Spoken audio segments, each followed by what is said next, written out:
Hello. Do, do, do, do, do, come back.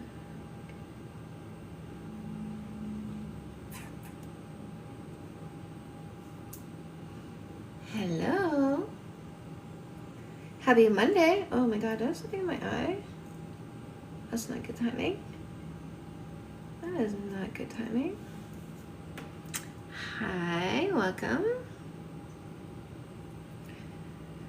Do, do, do. Hi, oh, we got some love.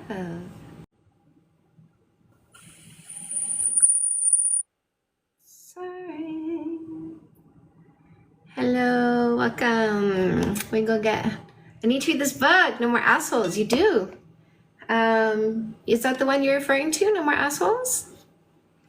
The answer is yes. Any of my books. I like to say I catch you where you are. I lift you up from there. So I like to help you get to the next level. I like to help you get to the next level. And that's how you achieve things, right? It's levels. That's why I have 10 books, because I'm not pretending that getting from A to Z doesn't take some steps. You have to work. Oh, I have to go to work in 15 minutes. Hannah. Oh, I know, my love. I got some bonus time. Got some bonus time with hubby today. It's a holiday up here in Canada, and I got up at 8:30. My husband was still in bed. I checked at 9:30, 10 o'clock. My husband was still in bed. So I just kept checking in on him, and I kept seeing that he was still in bed. And I was like, I'm going to let him sleep, get all the sleep he wants. So it was like after 10 that I went and checked in, and he was, hi, hello. Hi, Sam. Same here, it's Labor Day. So it was after 10 that I checked in, and he was like, eyes open, watching TV. So I went and cuddled with him a little bit. I made that TikTok so that you guys could see that I wasn't wanting to abandon you. I was just picking him. But yeah, I kind of felt bad because on Friday, you guys were saying, hey, it's going to be a holiday on Monday. Are you going to be there? And I'm like, yeah, of course. And, you know, I never anticipate my husband still being here at 10 o'clock on a Monday. So, surprise. I need to read this book. Is it this one, my love? Is that the one you want to read? I'm going to do some dishes. I've let everything pile up, so I have plenty to do with you. We went out for something to eat. I do. Talk private after my live. Do you mean you want a coaching session? Yeah, you can get a coaching session in the link in my bio.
I see choo-choo.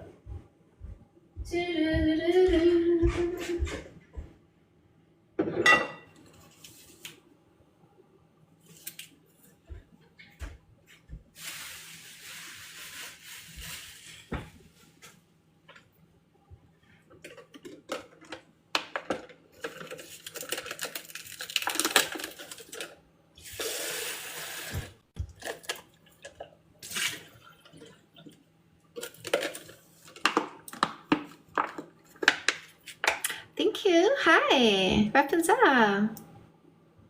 You always say the wrong thing to her and I'm constantly making it up to her. So what are you saying that she considers wrong? Oh shit.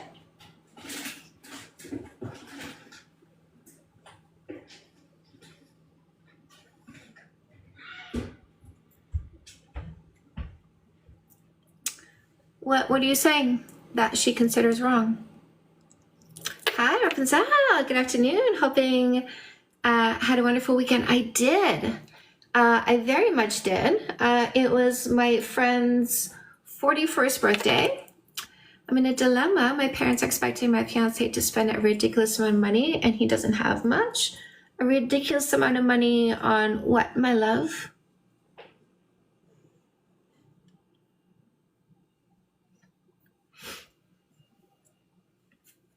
On a wedding? So what does your fiance do for work?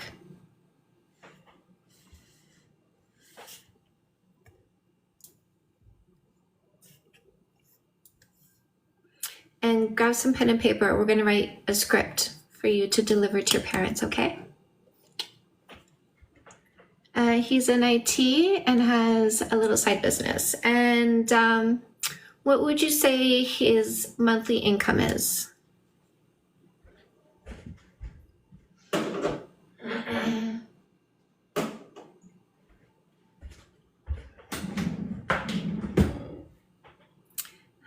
Wonderful, yeah. No, I had a really great time. Beautiful little birthday party, okay? And is he financially responsible? Because with 6K, I would imagine you two are sharing expenses, which, by the way, the percentage you're not paying into the financials is the percentage you're responsible for in the physicals. I don't know if he's paying all the expenses and you're doing all the labor, or if you guys go 50-50, he pays 50% expenses and he does 50% of the labor, my love, because if he's not, don't stay with him.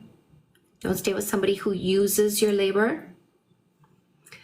He's mostly responsible. And so the mostly responsible part, that means money left over. And what are the goals and plans for the money that's left over?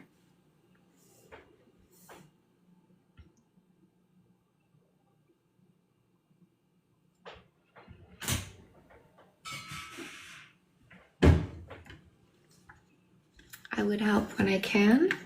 Do you guys live together right now? Are you able to come talk with me, my love?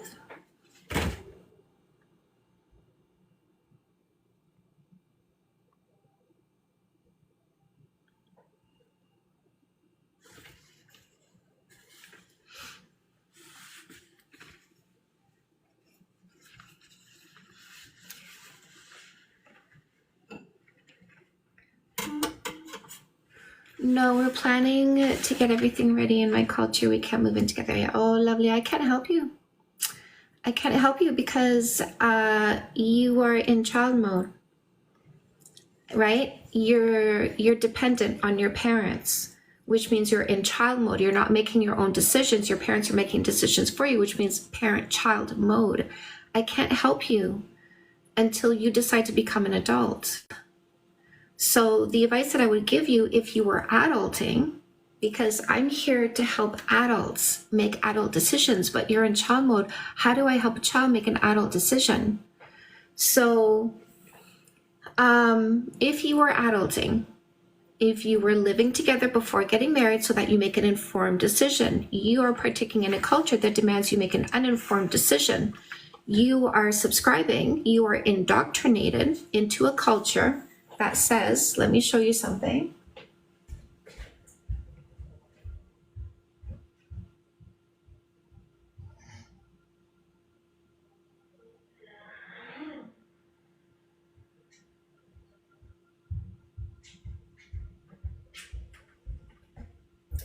So your culture says you have to buy this box before you know what's inside the box. You have to pay the ultimate price of commitment, which is marriage. There's no higher commitment than marriage. You have to pay that ultimate price. and you're not allowed to open the box until you've paid. Once you've paid with that marriage and now you get to open the box, if you don't like what's in the box, you don't get your money back. Right? So you are brainwashed, you are indoctrinated, or you are willfully subscribing to that culture. My platform is about unsubscribing to cultures that demand you, the woman, pay the ultimate price before knowing what you're getting. So if you lose, screw you. There you go. You got to eat what you got dished out. So until you are unsubscribed and you decide to adult and you're ready to say, that doesn't make any sense, and I'm too logical to do something that doesn't make any sense, I refuse to be nonsensical. If that's what this culture demands of me, I reject it because it's nonsensical. I won't pay. I won't pay. I won't pay. I won't pay the ultimate price just to be disappointed by what's inside. I refuse to do that. I am an autonomous individual. You don't control me.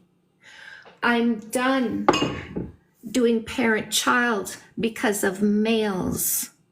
I'm done doing parent-child because my mother was indoctrinated and brainwashed. I'm done. If you don't love me just because I don't follow your rules, it shows me that you never loved me. You thought I was an object to control.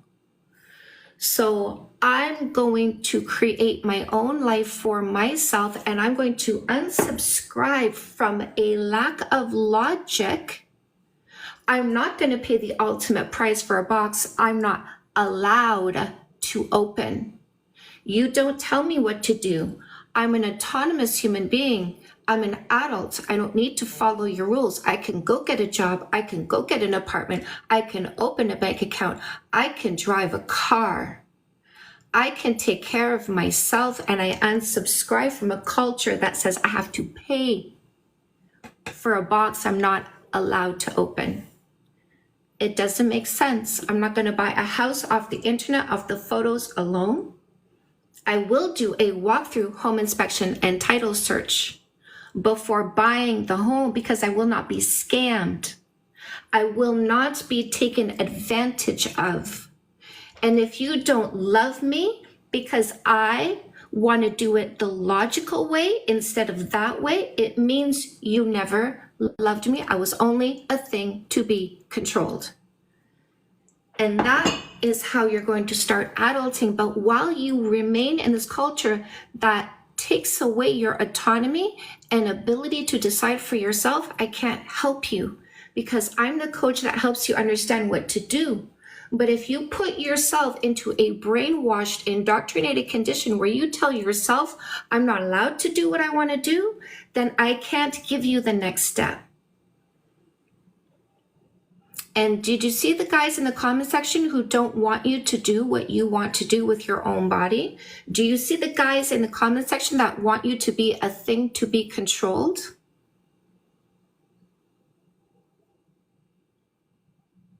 So I'm still talking to you because I'm ignoring them because they don't matter, by the way. So I want you to think about what I said. Hi, Diane. Hello, Ellie Jane. I want you to think about what I said, and I want you to really reflect on what you want for yourself. Do you want to walk into a situation with a blindfold on and then take it off afterwards and then find out what you got? Or do you want to make an informed decision? Do you want to make an informed decision when you're going to pick your future husband? I do not recommend you marry this person before you live with them. So if you love him, and I don't know if you do, I don't know if this was arranged, I don't know the situation, but if you love him, I recommend you insist on living together before you get married, because if he cannot play fair with you, you shouldn't be marrying him. Okay, my love? You need to be in a situation that is fair when you are married And you need to find out before you get married if he's going to be fair, okay? Megs, hi. Hi, I came up and talked to you guys a while ago under the name Quietest. I have blocked him and I will never speak to him again. My love. Freedom Bell. You're welcome, my love. Freedom Bell. Woo! Megs, how you feeling? Free. You feel free. Yeah. Yeah. So take that word and put it into more emotions. Can you do that for us? I feel like I allowed myself to lose my self-worth. I knew logically what was happening and I let myself question it. And I'm taking back my worth. I'm taking back my own intuitions. I knew what was happening the whole time and I won't allow that for my life anymore. Yeah. Is that your kid on the background? Yes. Do you think he feels happier since you did that? I think so. I think you can tell how I feel. Because here's the thing, loud kids drive me bananas, but not right now. Do you know why? Because a child who is loud is a child who feels confident and happy and big and free to be expressive. Yeah.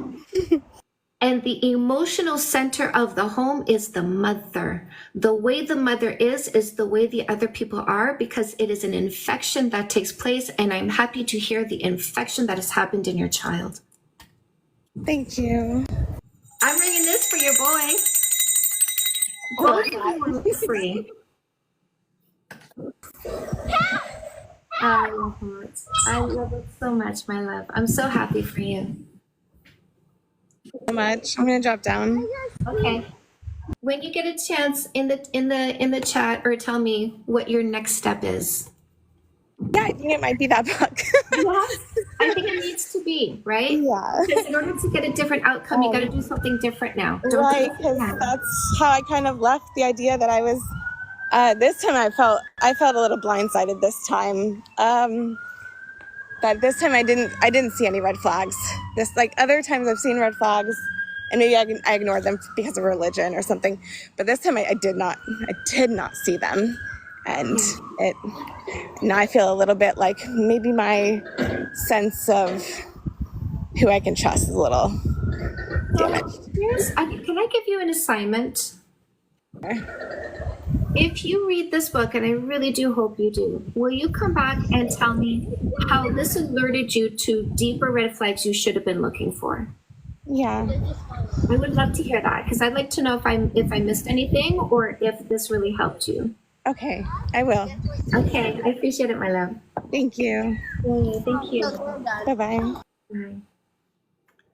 Oh, good talks today.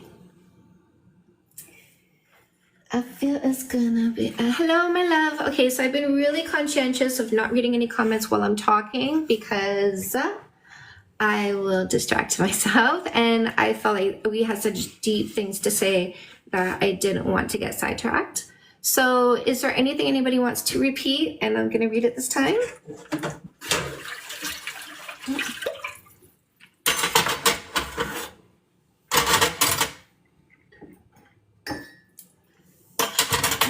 I make myself a hot chocolate when I do dishes too. Gonna make myself a hot mushrooms. How is everybody? Happy Monday. Happy Monday. I had honestly one of my favorite things for brunch with hubby today, because it's a holiday here, so there was no drivers coming into the shop. So he really does have a day to just putter about and do whatever he wants to. And he slept until 10, and then we went for breakfast together. And I had wonton soup because on a day where everything is closed, the Thai place is always open. And my favorite restaurant is Benton. It's one of my favorites. I have 3. So I had wonton soup for lunch, and it was really good.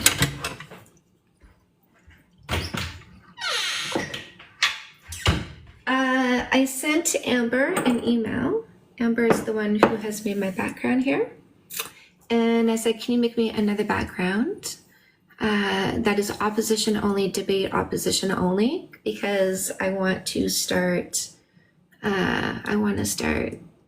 having those spicier conversations, but in a debate format. And so here I have a certain voice, and I'm well aware of my voice here. My voice here is used for infection. My voice, as I use it here, is to help you with strength and empowerment. Yes, Diane. Now, that kind of voice is different than a debate voice. And you will sometimes see me use a debate voice here, but more often than not, I'm using my infection voice. So I'm using the voice I want you to have, but sometimes you see me use a debate voice. So I do want to make debate opposition only TikToks, live streams, and really just sit with the purpose of debating and put that hat on and address it in that way. I was lied to by both, looking for that, yeah, wouldn't that be fun? Lied to by both my ex-husbands. They both took advantage of my naivete. Lost both homes. Oh, yeah, we need to start getting logistical. We need to get very logistical, and we need to be very self-protective. If we let somebody move into our home, even if we love them, they have to sign a lease agreement that says that within 30 days of eviction by us, they have to be gone. Your perspective, I feel like he needs. I want to send my man to you. Oh, yeah, is that right? Raising. I'm a realtor now, helping others. Good. Oh, I listen. You guys go through my reposted TikToks, because I really select them to be educational for you. And one of them, and actually I stitched this one because it's such a powerful message and women need to hear it, because we are the #1 demographic in home buyers now, is single women. And they need to become aware of how to not get scammed by homosexuals. Who dates for 3 months without kissing? Why? How are you delusional? Like literally the word delusional, because you looked at no kissing, no sex, no sleepovers, no exclusivity, and you gave it the title of dating. How are you so delusional that you gave yourself that status when I told you no kissing, no sex, no sleepovers, no exclusivity, and you told me just because I showed up, I'd get status with you? How did you make that leap? And I'm really asking this as a genuine question, because I think that there's a lot of entitlement in our culture. I think there's a lot of people taking leaps to take from other people. And I'm wondering why you thought you were able to make that leap. No kissing for 3 months, dating rule. When you go on a dating site and you talk to somebody, are you now in a relationship because you talked on the dating site? I mean, the word dating was there, right? No. The word dating was there. Can you answer that question? If you go on a dating site, 18 years with my man. If you go on a dating site and you connect with somebody, and now you send them a message and they reply, now you're talking. Does that mean you're in a relationship? Are you now in a relationship with that person because now they responded to your text on a dating site that said dating? Exactly. That's what it's called. It's a dating rule. You met in the context of dating. The context is dating. No, the context of the dating site is dating. The context of meeting up and talking, whether it's online or in person, is to get to know each other. And I'm not committing to somebody before I understand who they are. So don't call it a relationship. I'm dating for the purpose of finding a relationship, but you don't have a relationship. I'm not dating you because you showed up for a date. We're getting to know each other. It's one of the ways that you can show up. You didn't call it a relationship, but who is going to not kiss when you're dating for 3 months, right? So did you use the word dating in terms of exclusive relationship? Is that how you meant the word dating? Exactly. Who dates for 3 months? Did you infer that that meant exclusive relationship when you used the word dating? Because I'm obviously using it differently, right?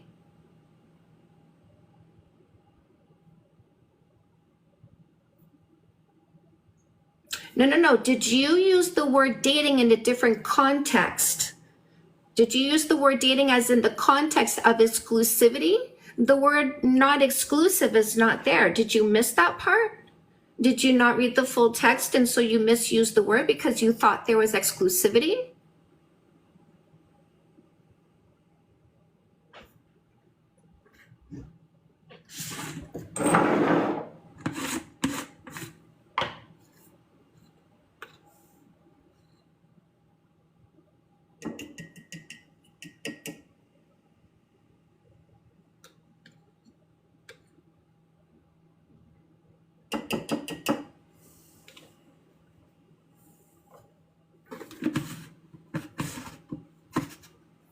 Harold?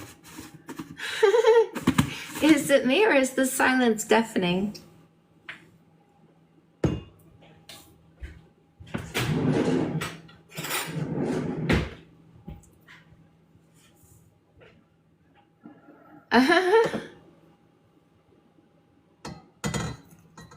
I guess he realized he misused the word. So that thing he accused me of is what he realized he actually did himself. Love your books. Thank you. Hey, you used a plural. Love this. M. Hi, Diane. I'm just coming up to keep you company because, you know, it's a day off. Hello, my love. Love your books. M. Which ones did you read? Notice how quiet it got, Diane? Ooh. Yeah. He can't get you on misrepresenting him because we're asking him to clarify himself and he can't. Yes. How do you do 0 fights? Wonderful question. I love this one. Okay, let me just get my little visuals. My visuals. I have a very, very good answer about that. Hi, Caroline. So, in order to have a 0 fight relationship, you need to choose somebody who loves you more than dysfunction, who is aligned with you on your energies, your goals, your values, your characteristics that you bring, like honesty, loyalty. And they also need to make the right decisions. In other words, in order to have a 0 fight relationship, you have to pick the person that you don't need to change and the person who shares your, well, you don't need to change, shares your goals and values, but also who makes the right decisions. Okay. Oh, loves you more than dysfunction. Sorry, my brain is going. So this is my dating books on how you pick the person who's aligned with you and loves you more than dysfunction. This is how you learn to be more functional in a relationship. When you choose somebody who loves you more than dysfunction, I'm not saying both of you know how to relationship well, but you have to be in the spirit of loving your partner more than dysfunction so that when you unpack the baggage that you may have, and I certainly did, and that's what creates fights in relationships with people that you're aligned with. So the fights with somebody that's aligned isn't about them, it's about the baggage. The fights with somebody who's not aligned and makes the wrong decisions are about them. So this is why I say you have to pick the person who is right for you and loves you more than dysfunction. And then you need to learn how to unpack the baggage. So my Fix That Shit books is unpacking the baggage. This is where you learn to take responsibility for your thoughts, emotions, and behaviors. Because the baggage is your imagination. I'm insecure right now, not because you're doing anything wrong, but because other people cheated on me. That's your imagination that you're turning into emotions that you need to address yourself, not bring to your partner to fix. It's not on them, it's on you. So that's how you have a 0 fight relationship. Let me show you who we are picking. This is my energy. I talked about energy and I talked about making the right decisions. Thank you. So the right decision maker is a 12 out of 12 character traits. That's chapter 37. And your energy is who you are, which defines who you deserve. I cannot write things on my list of what I want if they're not on my list of who I am, because that's not fair. It's not fair to ask for anything you're not willing to do first. I cannot ask for a strong work ethic and financial responsibility if I'm lazy and I'm not responsible with money. So they have to match your energy and your goals and values and timelines and be a 12 out of 12. And that's somebody you're not trying to change. That's a great fit. It's a perfect fit. And now you have to deal with your thoughts, emotions, and behaviors if you were vomiting into the relationship. If you have a stressful job and you don't reduce your stress on your own, you come home with an overabundance of stress, fear, and anxiety that you need to get rid of. And you use your partner as a lightning rod because they're so convenient. They're not your boss. It's going to fire you. They're not the coworker you're trying to maintain some peace with so that you don't have a shittier day at work. So you pick a fight with your partner and you feel better because you released instead of dealing and releasing your emotions in a functional way. So I teach you to be functional with your thoughts, emotions, and behaviors, because a fight is a choice. It's called a bar fight, not a bar argument, not a bar discussion, not a bar disagreement. By the way, arguments and fights are no's in relationships. If I'm arguing with you, I'm trying to change you because I don't accept you. A fight is an escalation into chaos. So it's okay to disagree. It's okay to have different opinions. It's okay to be individuals in the relationship. I go partying with my friends on the weekend and he doesn't, right? It's okay to be different in a relationship, but if they're trying to change you, they're with the wrong person. You're with the wrong person. If they're escalating into chaos, they're too dysfunctional. When I feel my temperature rise into my throat, I have a choice to stay and yell, which is a dysfunctional behavior, or I can choose to leave the room, think about things, calm down, and if there's a discussion to be had, come back and have it in a civil way. It's a choice. So people who are choosing chaos, we're not choosing them. That's number 2. I will not be abusive. I will not select somebody who is abusive. What's gender? Your partner's not a therapist. They didn't sign up for that. Yeah. So what do you think about that, Nishuka?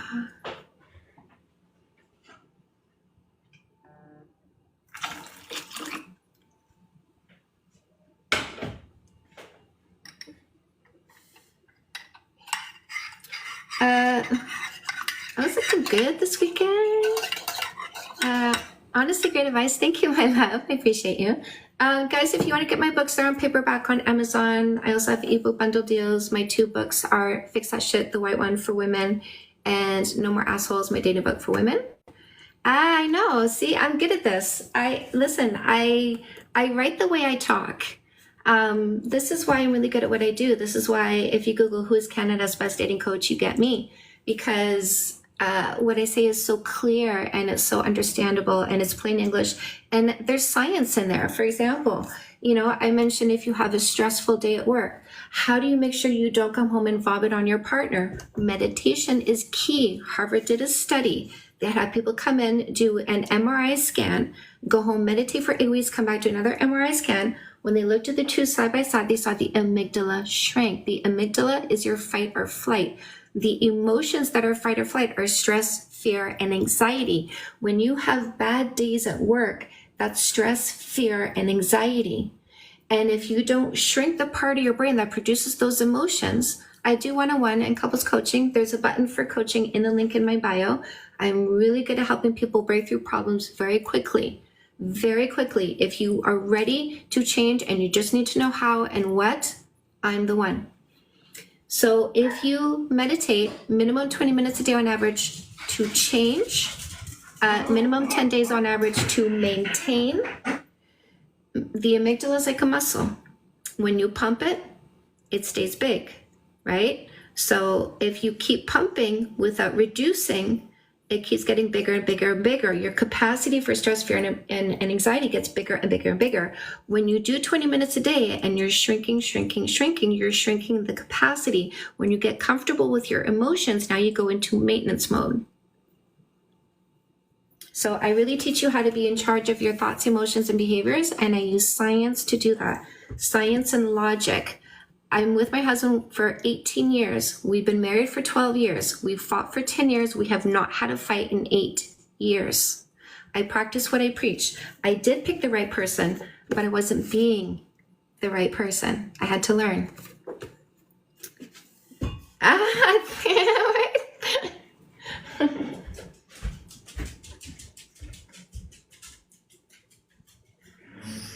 Maggie, come on. Come on, Maggie. Come on. Captain Hack, you said she's reinventing dating, and we acknowledged that she is, and now you're saying she hasn't. No, I haven't. What I'm actually bringing us back to is natural, like all caps natural. Can you guys do me a favor to help me highlight this? Write all caps natural or all caps Mother Nature in the chat, because that's what I'm doing. This is how Mother Nature intended us to operate. Observation before selection. What we are doing with a kiss before we know who you are is selection before observation. It's the fastest way to kill a species because the dumbest are getting to make babies. The impulsive, the violent, the aggressive are getting to make babies because we're letting you kiss us before we know who you are. What we are coming back to is Mother Nature, observation before selection, and we're tossing out selection before observation. And the only ones who don't like that are the dumb ones. It's the dumb ones who don't like it, ladies. And they call it feminist because they're gaslighting. They're gaslighting you, trying to convince you to keep picking the dumb ones. Observation before selection? That doesn't make any sense. Have fun. Have fun with our husbands, or we'll be single without you and happier. Remember, what is the happiest demographic? Google is your friend. The happiest demographic is single women without kids. We're not falling for the trap anymore. So either the husband is going to be hella fun like mine, either they're going to be hella fun like mine, or we will be single without you and happy. So our choice now is happy or happy. And the way that it happens is by rejecting the losers who don't want us to choose a good one. Weird that he said it's tying up your husbands. Like, what are you doing to women? That Oh this is no, you- my man gets convenient sex whenever he wants to. Like, don't you sound ridiculous? only tie him up if he wants you to, right? Yeah, we went through that phase already, and I wanted him to tie me. Left your box, thank you.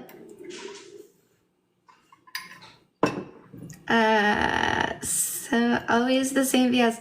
Listen, a simp. Look what they call a simp, ladies. This is what they call a simp. Whenever they say simp, can we reply to them and say, give me the simps? I love the simps. I love the simps. The simps are amazing. That's what you call a simp? Oh man, I look at my simp and I want to, you know what I mean? Like, okay, ladies, it's time. We stop picking these guys. Alphas apparently ain't worth it. It's time for us to pick a new type, right? Okay. Give me the simps. I love simps. Give me the simps all day long. I'm not making up any stories about who he is or what he is. I don't need to, because people like that are irrelevant. They are NPCs.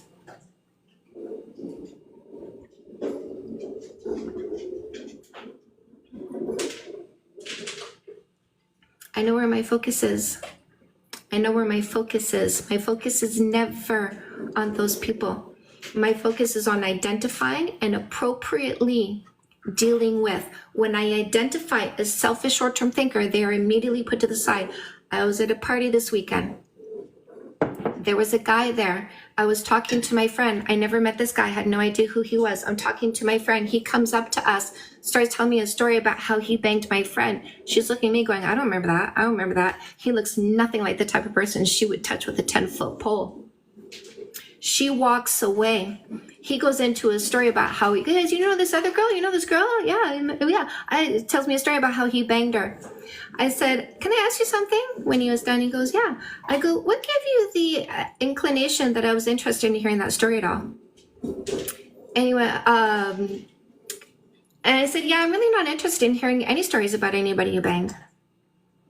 And he went, and then he walked away. That's what I'm here to teach you how to do. I'm here to teach you how to appropriately deal with people. People who are offended that you are going to do what you want with your body. People who are offended at the idea that a woman has autonomy and can explore her sexuality on her own terms and also choose the right long-term partner by using a no kissing for 3 months dating rule. People who have a problem with that idea do not exist. The moment I identify them, they are gone. They don't exist. I put them in a place where even if I'm in their presence, they don't even want to talk to me. They're not interested in engaging with me because I deal with them appropriately. I let them know how disinterested I am. Thank you. Thank you. I appreciate that. Thank you, my love. Thank you. I try to not go look, I really try to stay in a bubble of me and you. So I appreciate you telling me that that's what's happening. There's a few things that I'm aware of. I would love to see one of my books get to four reviews, like a 4-digit number. I'm close to that on Fix That Shit. So that's something that I go check into. It's kind of like a little thing that I'm striving for in my mind, is for so many people to leave reviews on my books. And I'm so happy that they are, and I'm so happy that they're great. For so many people to leave reviews on my books, and now I can say they're in the thousands. Well, I can't say they're in the thousands because if I add them all up. But yeah, I want to say that little benchmark. I want to say that comma. Thank you, my love. I appreciate that. I love your love, all of you. All of you.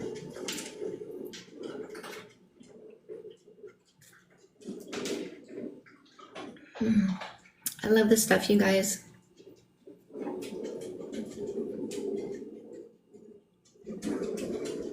So while we have a pause and you're drinking, I want to shout out your event in November, November 10th. November 10th, Chantal is having a one-day seminar in the Toronto area, not in Toronto, but around Toronto. St. Jacobs. So Waterloo's where the Blackberry was made. And St. Jacobs is just north of Waterloo. It is very touristy. They built 4 massive hotels, right? Like where I'm having the seminar is where they have the St. Jacobs Market, which is a huge market, and it's like tons of Mennonite people. And there's like a petting zoo, there's an auction, a stockyard auction, there's a massive antique store here, there's a massive antique store here, there's a strip mall here, like a, what do you call it, Diane, the malls where it's like, here's our extra stuff that we sell for less. Oh, shoot. Right? So one of those malls, God, I can't think of it. extra stuff for less, there's lots of deals right there. There's lots of shopping right there. They just opened up they're on the verge of opening. It's a big distillery, and it's gonna have like foods and drinks. Outlet Mall, yes, you're right beside an outlet mall. You're right across the street from Jack's, which is where my husband and I go for breakfast on the weekends, every weekend, because we love the food there so much. The service, the people, it's so warm. And then there's like the train rides that you can take through the country. You can just hop a train right there and go into the village. And the village has tons of shops, think like, just like Santa Street Village kind of thing. all these little gift shops, all these foods, like really local foods. What's really specialized in maple, tons of maple stuff. But the really special part of the weekend is Chantal is going to be on for. Diane. I know, right? You keep marketing Saint Jacobs, but let's. I know. And you know what's funny is that I was thinking, and this is honestly like when I do things, when I put myself out there, it really makes me self-reflect and make me understand myself better. And I was thinking today about how, marketing this, and I'm like, Diane is a guest speaker, and I also have a second guest speaker now. So I have a friend who works for a broccoli company, and he is the reason why I went into eating broccoli instead of smoking broccoli. And I found that there's been a really big shift in myself since I've done that in many ways, many, many ways. And it doesn't distract me from anything. It doesn't keep me from accomplishing or doing anything. And I'm just seeing this big surge of it in suburban moms. Jenny McCarthy doing a reel on Instagram where she says, I think I'm going to start doing a series called After the Gummy, because I have these deep thoughts that I really want to share with you guys.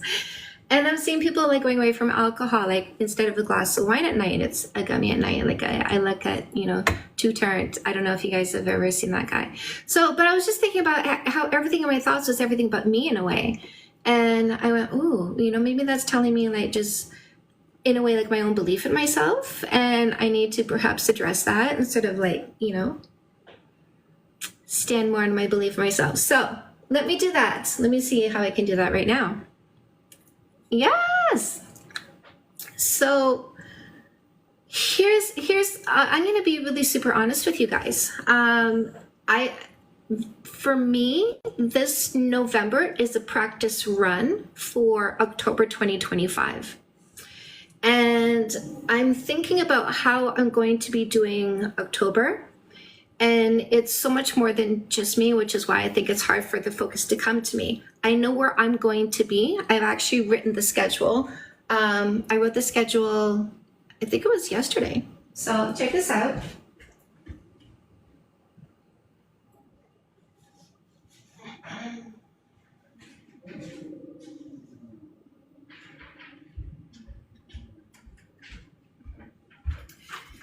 And I know that when I'm with you, I'm going to be intuitive. I know that as the day starts to draw near, I'm going to know what it is I'm going to say and do with you. I'm opening the day with you. And I have some guests that are going to be really special and dear to me, I think, and this is in the works. Next, and then we're going to have a break, and then Diane is going to do a lesson with us, and I have somebody who's going to talk to you about if you want to start using stuff that has broccoli in it. There's different ways to do it. One of the things that he gave us, because for his birthday, he hosted a birthday in Toronto, he gave us all a gift bag that was filled with all of these products. And one of them, he said, there's a product in there that looks like a chapstick, but it's not a chapstick. It's a wax that you put on if you have a sore muscle. And I got a sore muscle and I rubbed it on, and by the next day it was gone and it never came back. So he's going to talk to you because the company that he works for does a lot of research into these products. And something that we are understanding is that we have what's called cannabinoids inside our own body. So we have receptors for that product. So there's uses for it that go beyond fun, and he's going to talk to you guys about that. So he's going to be a guest speaker, and then I'm going to end off the day with whatever I'm going to say to you and some instructions to, there's some places I'm going to be releasing you guys for lunch. I'm going to be releasing you for supper, and there's places nearby where you can eat that are really good and delicious. But I'm going to do the last half hour with you, and then we're going to break for supper, and we're going to have a dance party after that. But I think it's hard for me to talk about myself in relation to this day because it's not about me, it's not for me. And I think that's why maybe whenever I bring it up, I'm always talking about all the ways that you can gain pleasure from that day, because I know you're coming for me, and I know I don't know. Let me ask you this, because maybe I just need to ask this question. Is there a specific topic you're coming and hoping to learn from me? I was just going to ask that. I think it would be great to ask people what they'd like, knowing that that may not be what they hear, but what would people like to hear if they're coming to see Chantal speak? Yeah.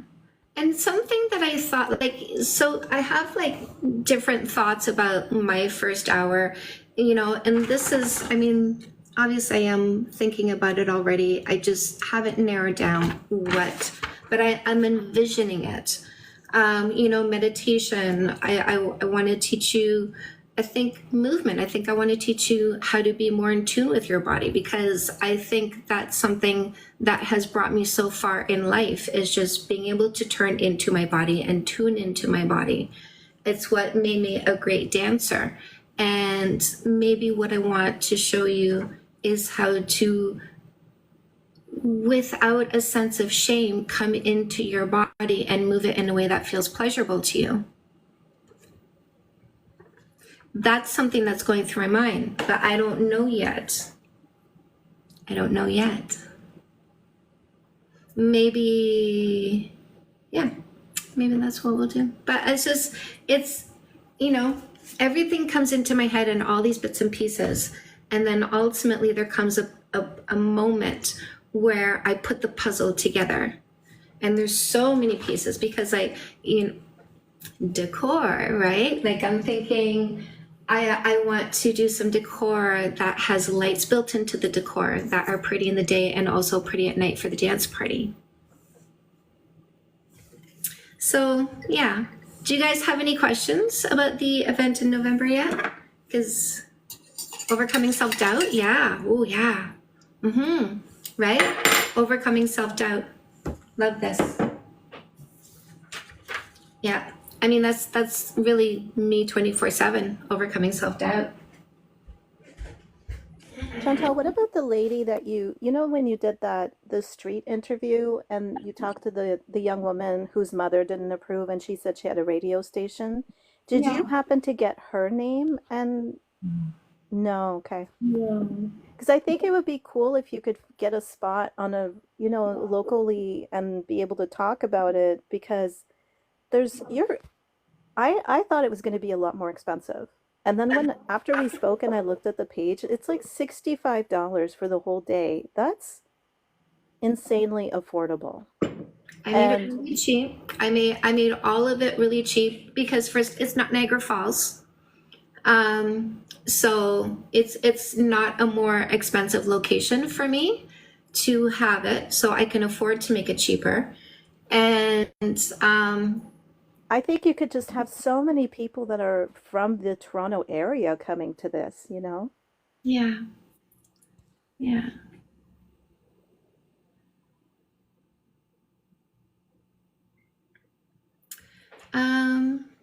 So let me ask you this, Hind. What happened? Right? So what happened? Can you explain what happened? Like, where did you pick this up from? No, I want to see where this came from, because I mean, he seems to be like talking, and he's owning himself. So I like that. So I want to have this conversation. I want to try and do it in a decent way. No, I'm not some kind of coach. I am a dating and relationship coach. So Hind, where did that come from?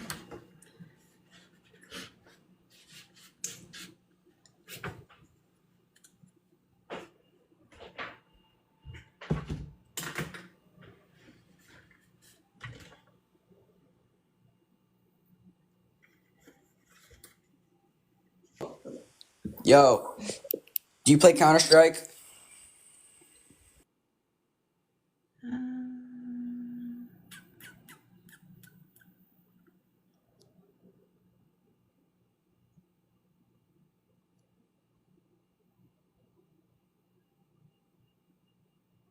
Okay.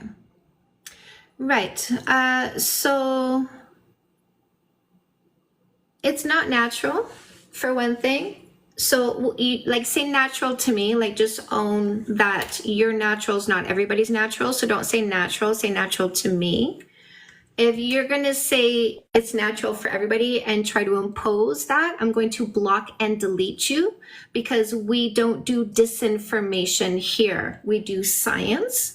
So own for yourself. I have 3.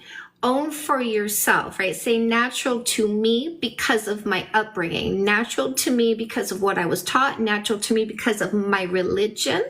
Absolutely, because that is you speaking the truth about yourself, but you cannot speak for anybody you haven't spoken to, because that's not honest. That's you being a liar. And you saying something is natural without backing of science is you spreading disinformation. And I don't give oxygen to liars or disinformation. So, okay, so that's indoctrination, you guys. So block and delete. We don't give any voice to indoctrination, religious ideology. If you can't stick with science and truth and facts, then you just can't be allowed to be here. You don't exist.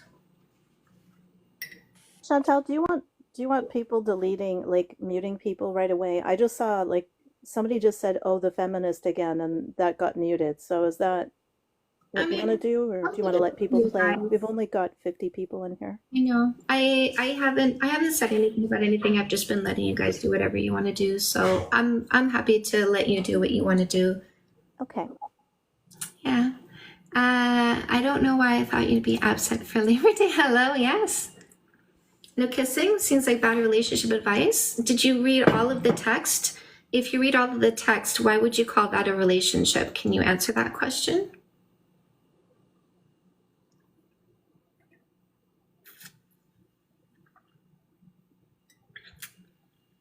We can't say something to disagree. You can do facts, you can own yourself, but you can't speak for people you've never spoken to.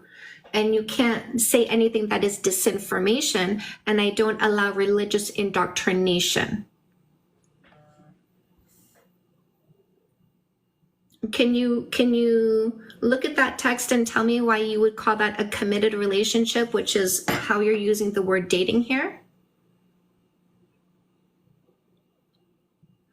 Impure is religious indoctrination. I'm going to block this one. We don't let these religious people come back, which is why it's the block. You don't actually, oh, maybe we'll just mute them. Maybe I'll just mute. Maybe I'll just do. Anyways, that one's gone.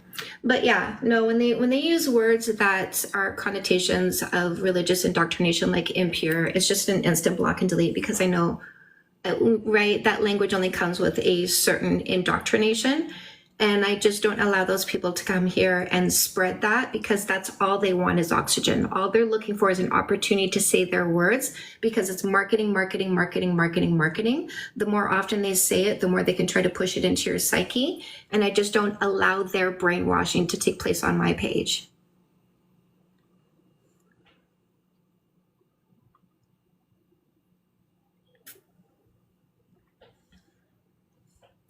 What if the fights aren't throwing or yelling, but constant disagreeing? Then it's called a disagreement, but a disagreement that isn't accepted is now an argument. So are you constantly arguing?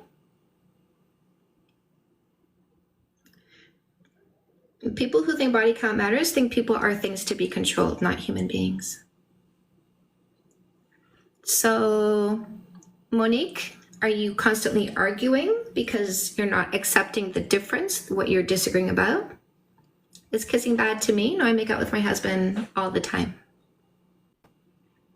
No, bad advice to not kiss a loser? Why? Why is it bad advice to not kiss a loser? Can you explain? There's a problem, is he arguing or fighting? It's a problem, leads up to that. But why is there a problem? That's what I'm saying, is what is the topic of the problem? Because you got to fix the problem, right? And if I'm not accepting you, then we have a problem. If you're not accepting me, then we have a problem. So what's the problem? So I'm going to mute you because nobody insults my husband.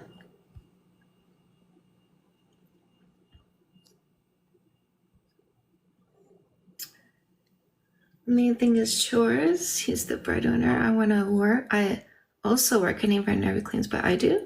Okay, so Monique, what percentage are you paying into the household finances? So there's two burdens in household, Monique. So I'm not gonna read comments right now, guys. If they disrespect anybody, just go ahead and mute them. So Monique, in a household, there are two labors. There's the financial labor and there's the physical labor. Oh, by the way, the people who complain that we mute people who disagree, disrespect is not disagreement. So get a dictionary if you don't know the difference.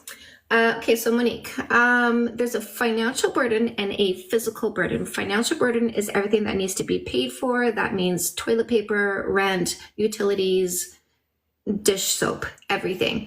The physical labor is everything that needs to be done, washing the dishes, changing the bed, washing the baseboards, cleaning the tub, everything that needs to be done, doing the shopping, doing the cooking, doing the cleaning, okay?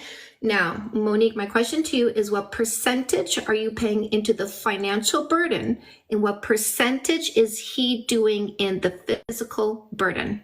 I need those two numbers, okay, my love?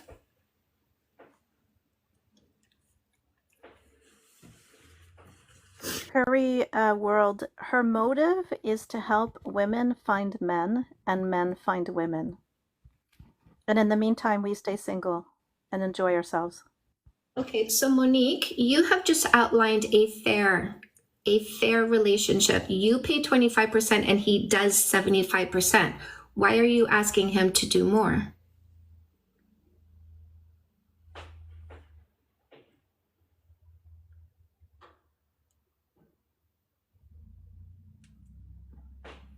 So false accusations, guys, we're going to mute false accusations because that's not honest. And I don't stand for false accusations. So I muted you so you can stay and pay attention and actually find out what goes on here. But I listen, I don't teach my women to stay with people who make false accusations. I'm not here to change your mind. If you're here to learn, you can stay and learn. I pay 25 of our things and he pays 75. And okay, sorry. And so you pay 25 and he pays 75. What percentage of physical labor does he do in the home? The way it feels to me, I'm not saying it's a fact. I do 90%, he does 10%. Okay, so here's what you're gonna do, Monique. You're going to, without saying a word to him, you are now going to take 30 days to do facts over feelings. So for 30 days, without saying anything to him, you change nothing on your part, but you are now writing everything down. Every single thing he pays for, you write it down. Every single thing he does, you write it down. Because after 30 days, you're going to go to him for a board meeting with this piece of paper. And you're going to say, baby, there's something I need to talk to you about. I've been feeling like things were unequal for a while. What I just did is really see reality for what it was because I didn't want to make any false accusations. So for the past month, I've been really paying attention to what's been being done and what's been being paid for and by who. And this is what happened in the past 30 days. I paid 25% of the bills, but I did 90% of the housework. That's not fair. We need to make this fair. How are we going to make this fair, baby? And if he says he doesn't want to change anything, you need to break up with him that moment it's over.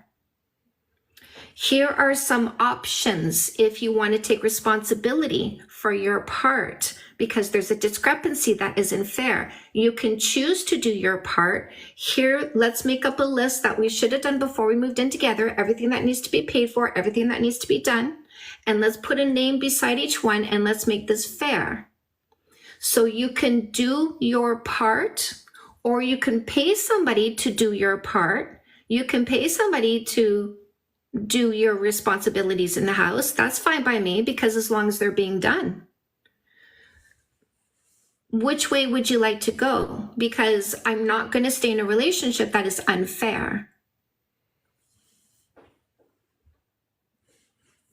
So what do you think about that, Monique? Banless, do you want to hold on a second? I just want to get Monique's answer first. Definitely do that. Okay, my love. Facts over feelings. Now, here's the thing. You need to catch everything. Because if when you have that board meeting, he says, oh, yeah, but you missed this, your 30 days were for nothing. Because he can say you missed so much. I found one thing you missed. There's definitely more. Okay, Monique? You can't leave a single thing off. He can't have the ability to say you missed something that I did. Okay, my love?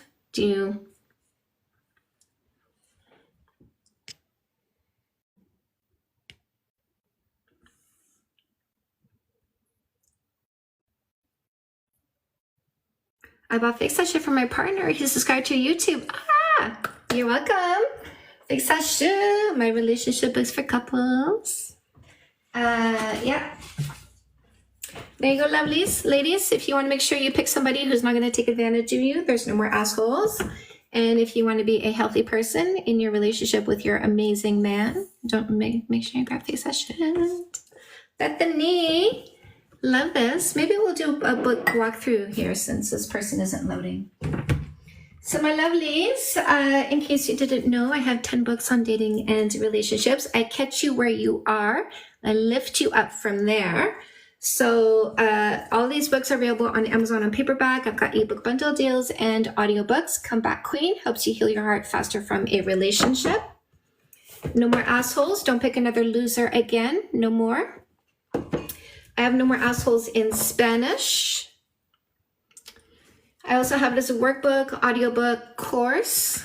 When you find your new partner, grab After the First Kiss. Don't sabotage your new relationship. Avoid the mistakes and pitfalls. If there's any fighting, you can learn to get to 0 fights if you pick the right partner and you choose the right behaviors. So Fix That Shit for women and Fix That Shit for men help you with communication and conflict resolution. My men's, this is your dating book that helps you heal faster from a relationship and pick the right person. My teens, my parents, I got you. So many adults saying, I wish I knew this before. This is so logical, makes so much sense. Why didn't I know? Because knowledge is power. Your culture doesn't want you to be empowered. So, Dating 101 for the next generation. Let's not leave them in the dark. Okay, mom and dad, please. Fake love need not apply. How to avoid posers, losers, scammers, and predators. Free in the link in my bio because we get so many of them here wanting you to stay stupid and naive. We don't fall for their stuff no more. Get your free book. You don't need a penny to know how to protect yourself against them. Fake love need not apply. How to avoid posers, losers, scammers, predators. Oh, what are we doing? I love this so much, you guys. I'm sorry, I had to say it again. Okay. Say yes to goodness. 10 steps for a complete and happy you. Evolving your happiness in 10 key areas of your life. My love, look at that sunshine. I couldn't write this book. She was just busting to get out, but she knew she had to come after all the other ones, but she was busting to get out.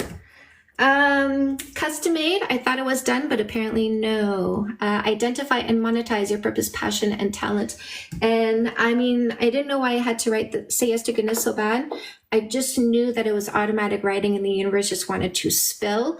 And then with this one, I didn't know why I had to write custom made until after it was done. And I realized, because I asked, I was like, why this, right? The universe always answers when you ask a question. I said, why this book? And it said, because your happiness and your fulfillment are also important in life, not just finding the right partner. So there you go. Okay, I have 3 workbooks, by the way. This is my No More Assholes workbook. I always have to show you, because if I don't, you guys, somebody ultimately asks, I need them all in the workbook, my love. Thank you. Fix That Shit workbook for women, and the Fix That Shit for men. We made it more manlies. Do we have any men in the comment section? Do you actually appreciate that I gave you this design?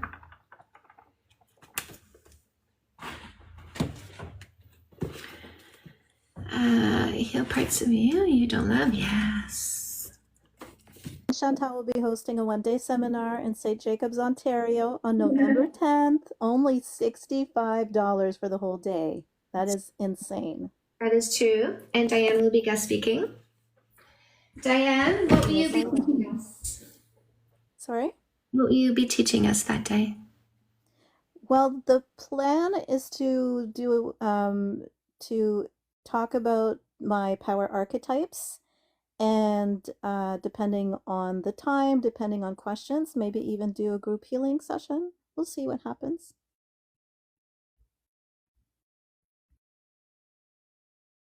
Well, she's spoken about this before. Other people have asked her to do an app, but she would have to vet everybody, and there's just no way for her to do that.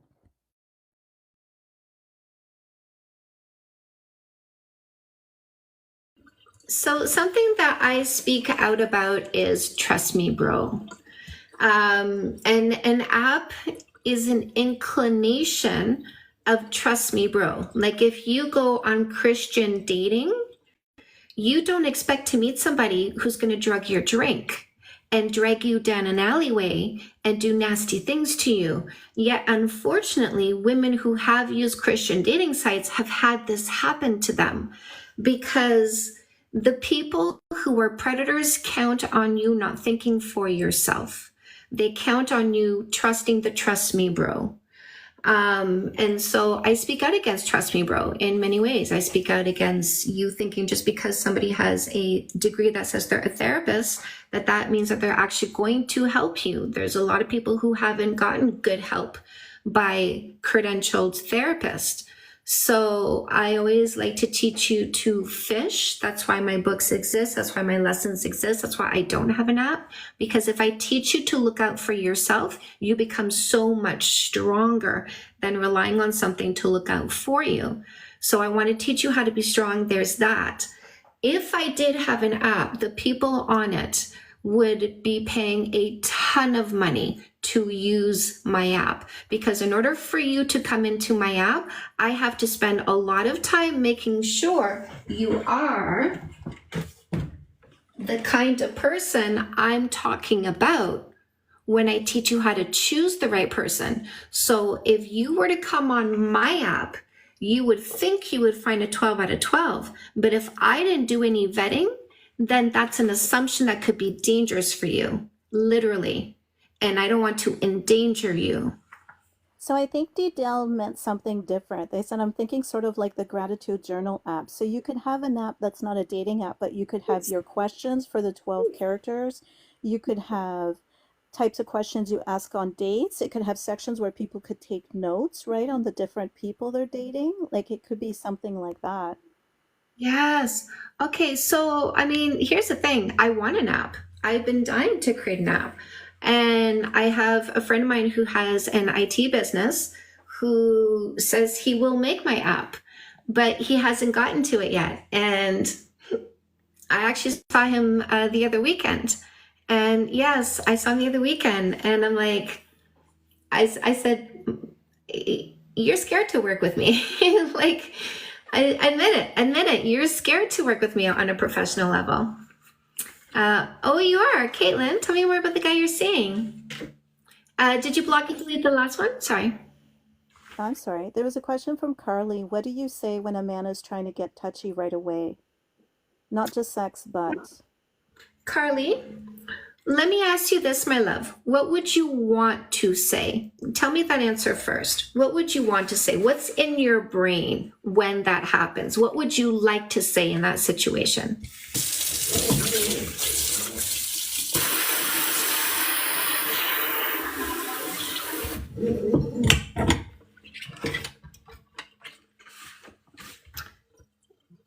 Navigate catching your partner lying. Yes, I have a husband. We don't kiss on the first date either. Yes, we didn't kiss on the first date. Okay, good. You blocked and deleted. Freedom bath. Yes, good. I take control of my environment. Good. You don't talk about your environment as though you have no control. You don't let him come back like a whack-a-mole. Good, Caitlin, well done. Didn't kiss on the first date. Did you tell him you're using a no kissing for 3 months dating rule? I don't like physical touch until I know someone better. Okay, now let me ask you this, Carly. I'm assuming this has happened. Carly, have you said you don't like physical touch? Or are you asking because it hasn't happened and you want to know how to deal with it? I said before you could joke, but it really is the time to be assertive and make him express respect. I am serious about my body. If somebody puts a hand on me that I'm not ready for, I am not nice about it. You don't need to be nice. You take it off. You remove it. It always happens. Rarely is it respected. Okay, so I'm going to role play something with you, Carly. Okay, I'm you. I'm going to role play, and you're the guy who's being handsy with you, but I'm playing you. Okay, so I want you to use this. Let me see here. Can you actually come chat with me?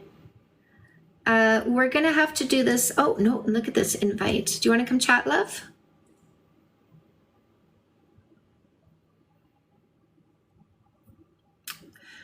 Okay, good. This guy thinks I owe him my attention. Dude, if you're Hello? entitled in my comment section, I will shut you down. Do you understand?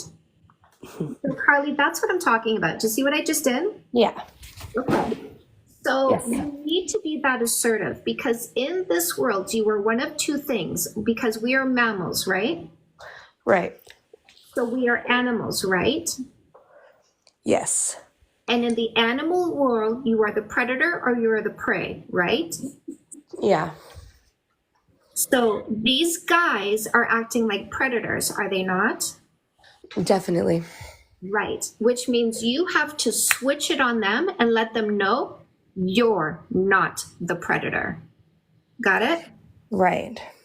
And so did you notice how my body language got very stiff and firm, and my face got stiff and firm, and my tone got firm? Yes. Because the way you address them is always the way above how they're addressing you. Okay. It's how you need to do it. So you need to gauge what you are in front of, and you need to pick a physical expression that is the predator, not below them, because you'll never be at their equal. Do you understand? Yes. So the guy that was telling me at a party this weekend about girls that he banged, I said to him in this way, can I ask you something? And he went, what? And I said, what gave you the impression that I was in any way interested in this conversation? Okay.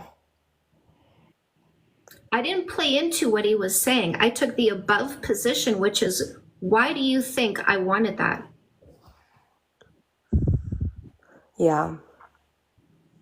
That makes sense.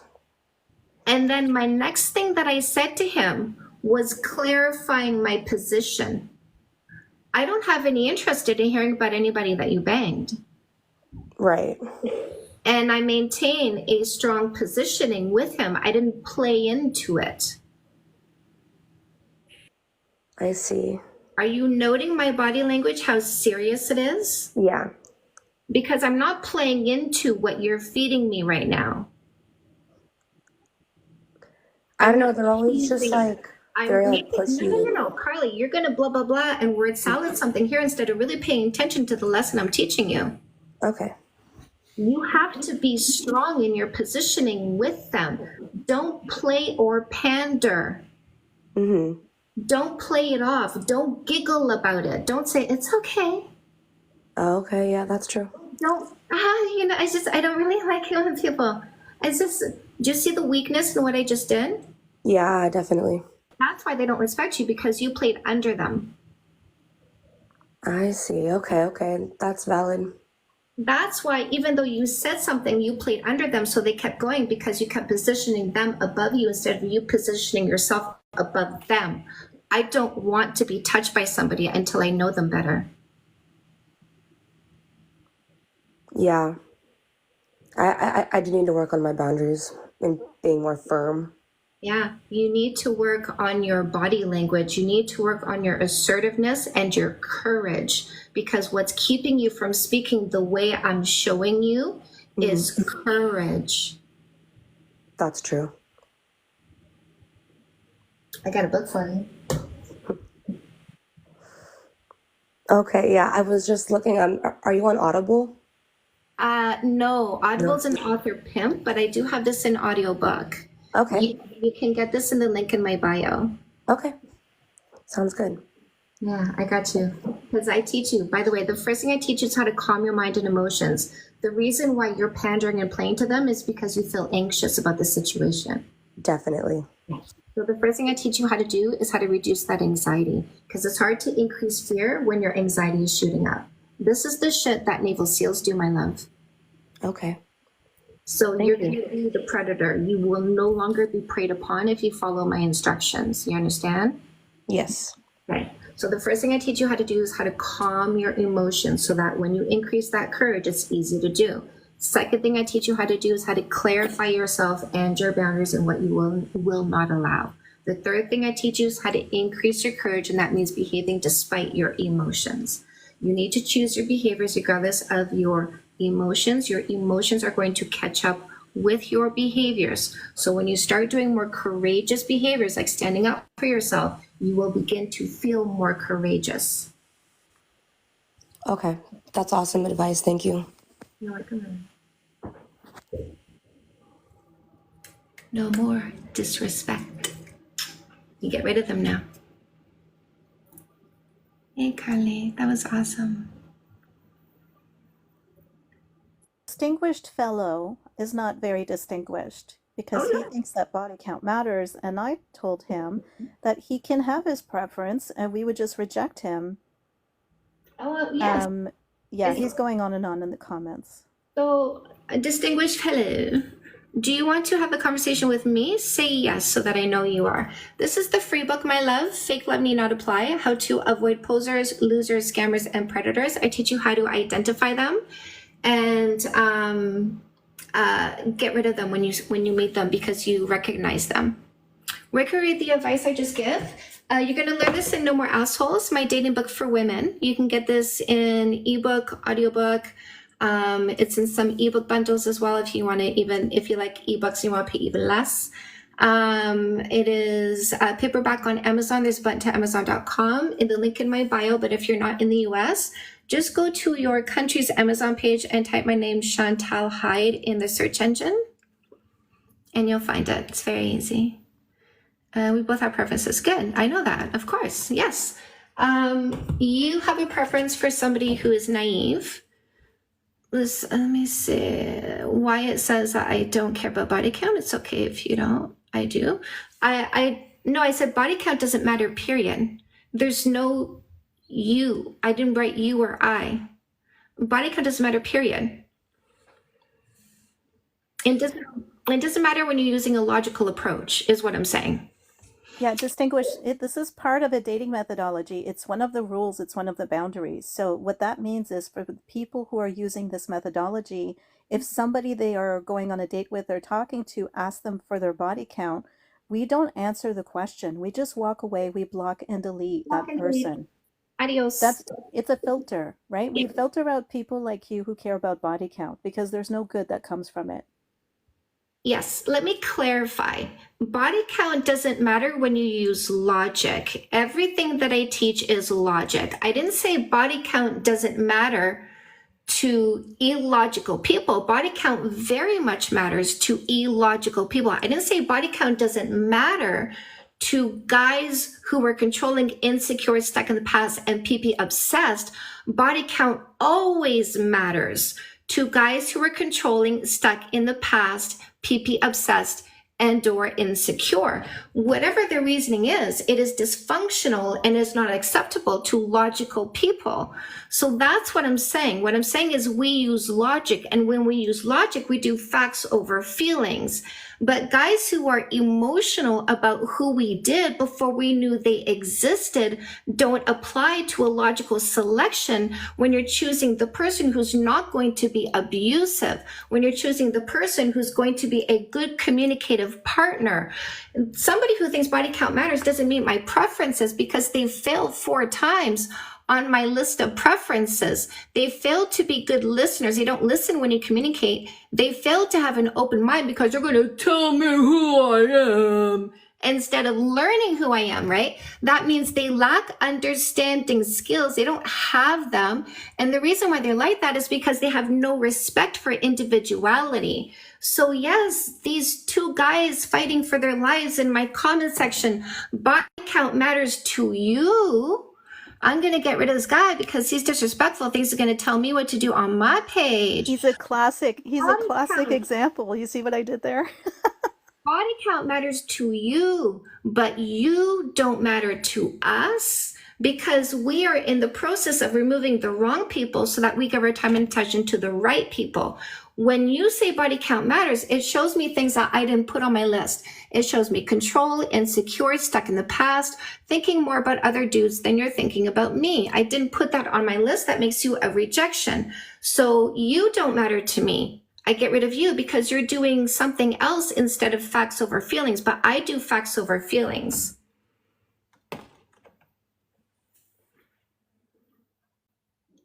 Yes, we found our kings that don't care about body count because they're not controlling, they're not insecure, they're not stuck in the past, they're not PP obsessed. My man thinks more about me than he thinks about other dudes. My man is not stuck in the past, he's in the present with me. My man is not insecure about who I did before I knew him because he's confident in himself. My man doesn't feel the need to control me in order to accept me.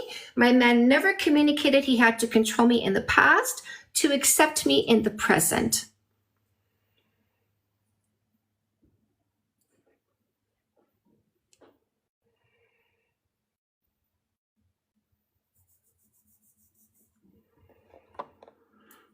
There's no insult. Everything I said was fact, fact, fact.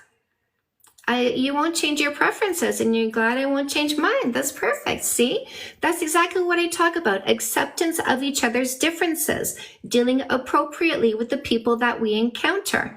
You will live separately. You will never touch my body because I'm not interested in somebody who's controlling, insecure, stuck in the past, and PP obsessed.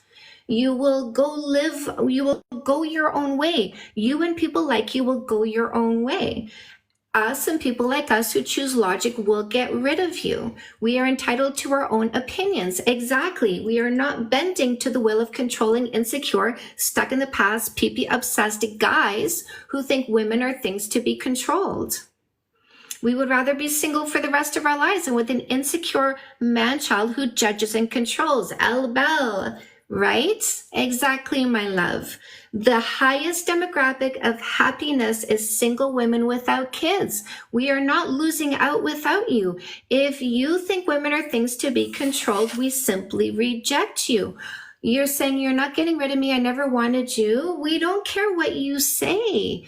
We don't care what you say, but thank you for the lessons that you give me on my page, because what do I teach women, ladies? Let them reveal themselves. Don't let them kiss you before you know how they think. Don't let them kiss you before you know how unreasonable they are. Don't let them kiss you before they tell you body count matters and you collected so many bodies. And this was one of the guys that you collected because you let him kiss you before you knew he was a jerk.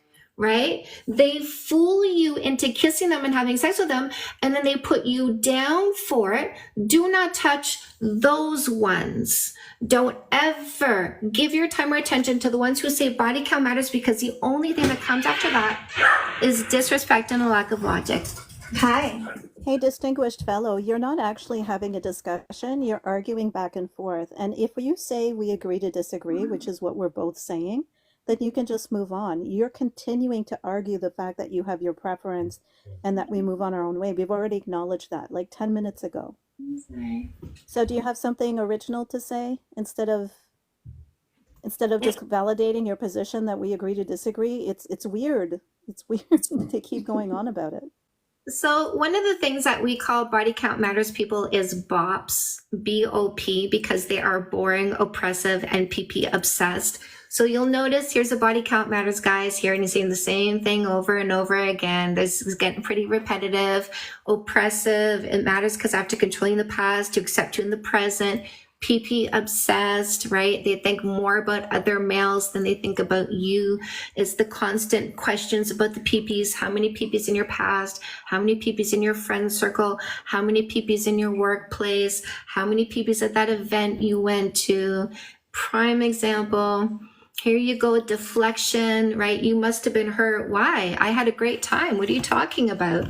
I mean, I had experiences and I tried different things and different body types, and I've got some really great memories and lots of information about what I like and don't like. And I'm very happy with my life the way it is at this time because I picked somebody who's truly compatible with me. So, I mean, look at how they take their own internalized damage and they project it onto you simply because you say, I will pick the right person for a long-term relationship. So again, like, we have to let them talk so that we get rid of the people who project. We have to get rid of the people that are dysfunctional. We have to get rid of the people that are not in the right headspace to have a healthy long-term relationship with you. You know, they say 1 and 2, they contradict each other because they think women are things to be controlled. You're not allowed to do what you want, explore your body and sexuality on your own terms, and you're definitely not allowed to pick the right person for a long-term relationship because how dare you use a no kissing for 3 months dating rule, right? They don't care about you one bit, ladies. They don't care about you. These body count matter, guys. When do they indicate at any point in any of their conversation that your mental health and emotional well-being was something they even registered? Guys, I haven't been reading the chat, but at any point, did they show you that they registered your mental and emotional well-being? Say yes or no. Yes, they showed caring for women, or no, they did not show any caring for a woman's well-being.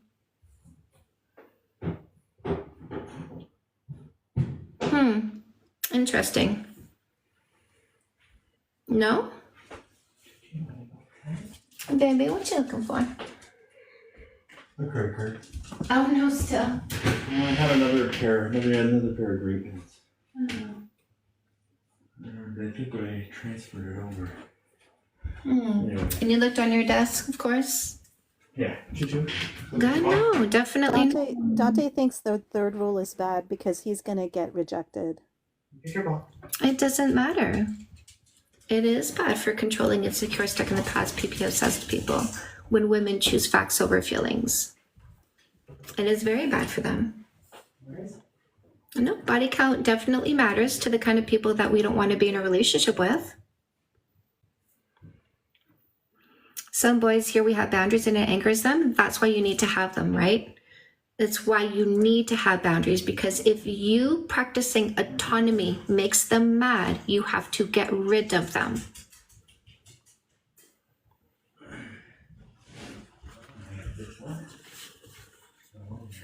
What matters more than who they did is who they are.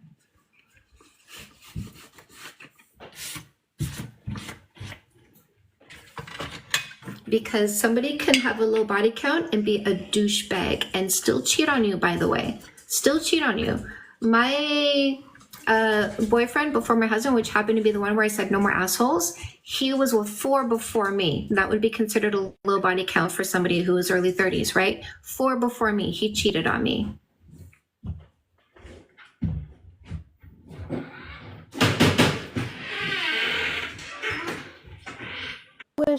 This is the last time I'm going to address you, and then I'm going to mute you. We have already acknowledged that people have their own preferences. Yours happens to be a prejudice, but you're allowed to have your prejudices and your preferences. We simply go our own way. We agreed to this like 15 minutes ago. So if you keep going on about the same thing, I'm going to mute you because this is getting tired. Yeah, listen, if you're getting repetitive and boring, you know, if you're acting like a bop, you know what I mean? Like I say, we deal with people appropriately. So if you're getting repetitive because you're pushing an agenda, we silence you. You don't get oxygen on my page. I don't give you the ability to push an agenda on my page. This is a classroom. This is not a place for you to try to push an agenda. If you're not here to learn, I will remove you. If someone doesn't fit my criteria, of course I would get rid of them. Yeah.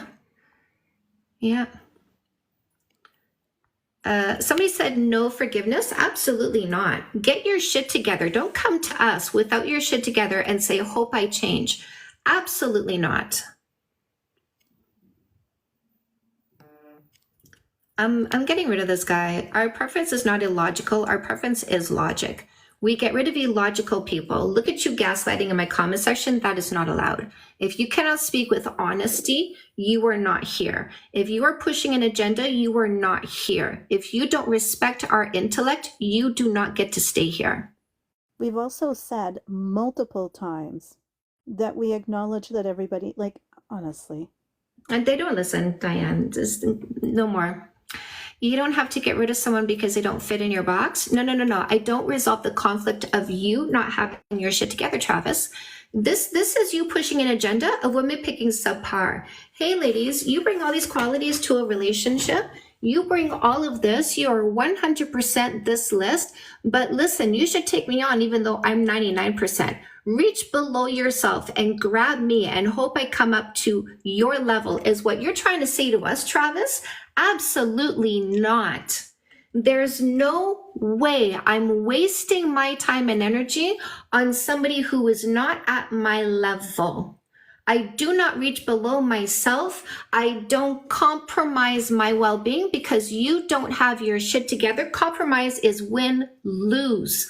I want win-win. So there's no way I'm picking up somebody who's broken because you want women to pick up somebody who's broken. Absolutely not, Travis. Get your shit together. Ladies, these guys are so willing to have you settle for them, right? They are so willing to let you settle. It's up to you to say no more settling. I'm finished picking subpar because these guys are trying to make me feel bad for not reaching below me to pick them up because they want something from me. Absolutely not. No more assholes, ladies. Get it on Amazon, paperback, ebook, bundle deal, audiobook, whatever you want. Workbook, I got it. We're going to be alone forever, right? Look at this, Janet, ladies. Just because they say something doesn't mean it's true. I don't think that's a lady. For one thing, we're going to be alone forever because we didn't pick a loser. No, my love, we're just not going to pick a loser, but you identified, didn't you? You identified. Boom, boom, boom. Boom, boom. I doubt it. You identified. Crispy doesn't like it when I speak up. Hey, Crispy. Adios. Right, ladies? If what they say to you, when you tell them you're using a no kissing for 3 months dating rule, is nobody's gonna wait and you're gonna be alone forever, that's the moment you block and delete that one because he identified himself as a selfish short-term thinker that cannot conceive of patience and impulse control and a desire to know who you are. Block and delete because he told you in that moment exactly what was going on in his head. This is why we use this rule. We get rid of the losers that are unattractive because their personality is in the garbage. Garbage. We have options. And by the way, the one that makes us the happiest, the option that makes women the happiest is staying single and not having children. So don't threaten us with a good time. Who are you pecking, my love? Are you pecking strangers in the grocery store? Is that what you do? You like to go around pecking people?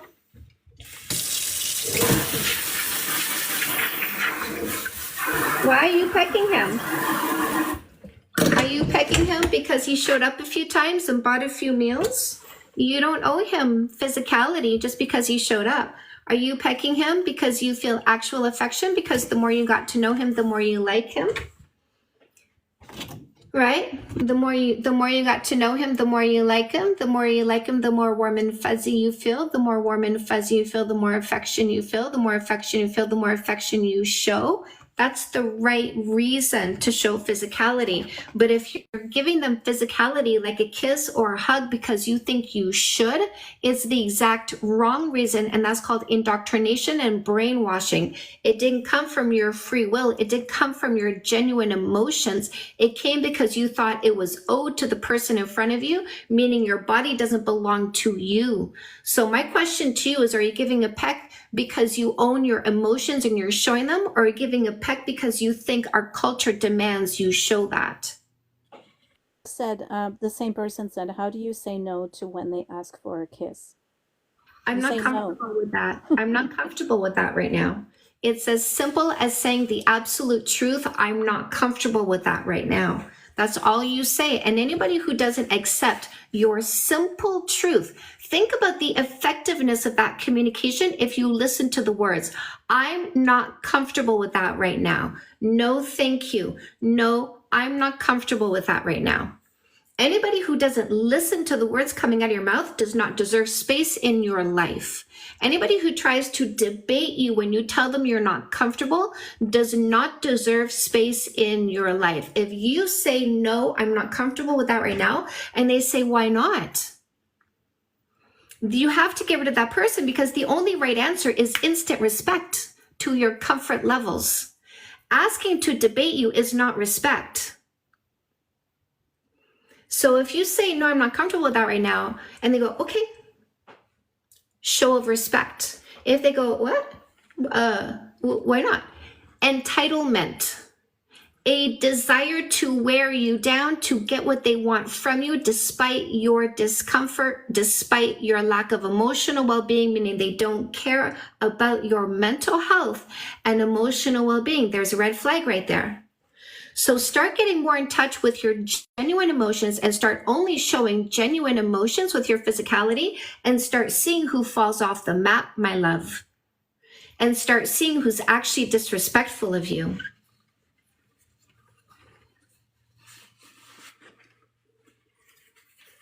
Eyes wide open. And Tiggs, if you're following this methodology, you would get the book No More Assholes, because that's your blueprint. But you would communicate the methodology before you even give them a chance to kiss. Yeah. What we don't do, here's the thing. This is why I wrote a book, you guys, because this is a step-by-step methodology. There is a specific communication method. There's a script. There's a way to deliver this so that it doesn't feel like rejection. Because if you don't communicate this and they go to touch you, they go to kiss you, and you say no, you've rejected them, and that's not fair. You created a negative feeling because of your lack of proper communication. When you let them know properly that you're using this because you have a goal and you have a plan, you communicate in such a way that a smart person isn't rejected by this, but somebody who's controlling feels rejected. Somebody who's insecure feels offended. Somebody who's entitled feels angry. You need to do this the right way, and then you will understand the reaction in front of you. Do you have Faith? paper? Oh, go on. No, I'm sorry. The face paint parlor said, I have a date on Saturday. I will tell him once we sit down. Sure. Do you have the book, though? Do you understand how to do the methodology properly? Yeah. Should she be ready to walk away from the dinner? Because if they're sitting down, they're probably going for dinner, right? Got the book? Good. Okay. All right. Yeah, be prepared to walk out. You don't, or you could just agree to disagree, right? And like still continue the dinner, but I don't recommend, if you haven't done a couple vibe checks before dinner, I don't recommend you order something expensive, you know what I mean? Because he's probably going to say you're paying your half, right? Because if you got one of those, okay, good. He has the book. Dell said they're having a problem purchasing anything off your website. What's happening? The links aren't working? Oh, okay, let me see. The checkout is through a second site. I said, what specifically? And they said anything off your website. I think that maybe they don't have a lot of experience buying online. The checkout goes through PayPal, my love. Or it could be the other one, which is Stripe. I don't know where the link is taking them to because I haven't done the back end myself. But yeah, it does take you to a payment processor, and you have to process the payment through the processor.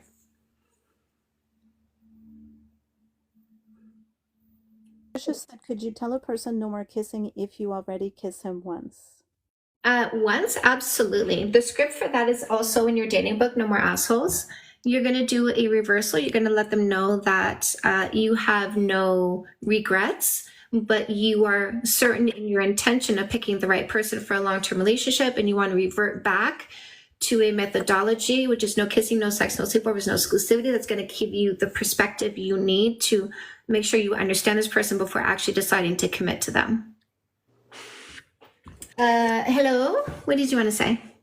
Chantel, I think I've spoken with you before. My name is Jason, by the way, Hey, Jason. but I've changed my name to God's gift to woman. So Okay. it seems to me you're coaching these females the wrong way, Chantel. My Uh, I re- coaching, what? Sorry? you're coaching these girls the wrong way. I'm coaching these girls the wrong way. Yeah, you're making these girls. Let me clarify this. I like very short, concise answers. So forgive me if I interrupt you just to ask a question to get an answer. Is that okay? Yeah, go ahead. Yeah? Okay. Which way is the wrong way? Well, you're telling them not to get physically intimate with a male when I think every human being at once in their life is going to be intimate. Sure. But we can choose to be intimate with the right people over the wrong people, right? I mean, let's be honest, Chantel. Wait. I asked a question. We can choose to be intimate with the right people over the wrong people, right? Yes. Okay, that's what we're doing. Do you have a problem with women choosing the right people over the wrong people? I mean, how can we say this person's right? No, I asked you, do you have a problem with women choosing to be intimate with the right people instead of the wrong people? Do you have a problem with that? I mean, that's up to the females. I'm not. Well, we are taking that decision. You are right. It is up to us. Do you have a problem with us making that decision? No, I have a problem. No, with well it. then I'm not steering them the wrong way, apparently, as per your own words. Okay. But you're saying that they should wait, right? I am teaching women how to use a selection process that helps them be intimate with the right people instead of the wrong people. Okay, if that's the case, Chantel, if you're telling these females to wait 3 months before they start even getting anything or kissing or anything, I'm looking for a long-term relationship. Do you know the difference between short-term and long-term? Yes or no? I do, yeah, actually.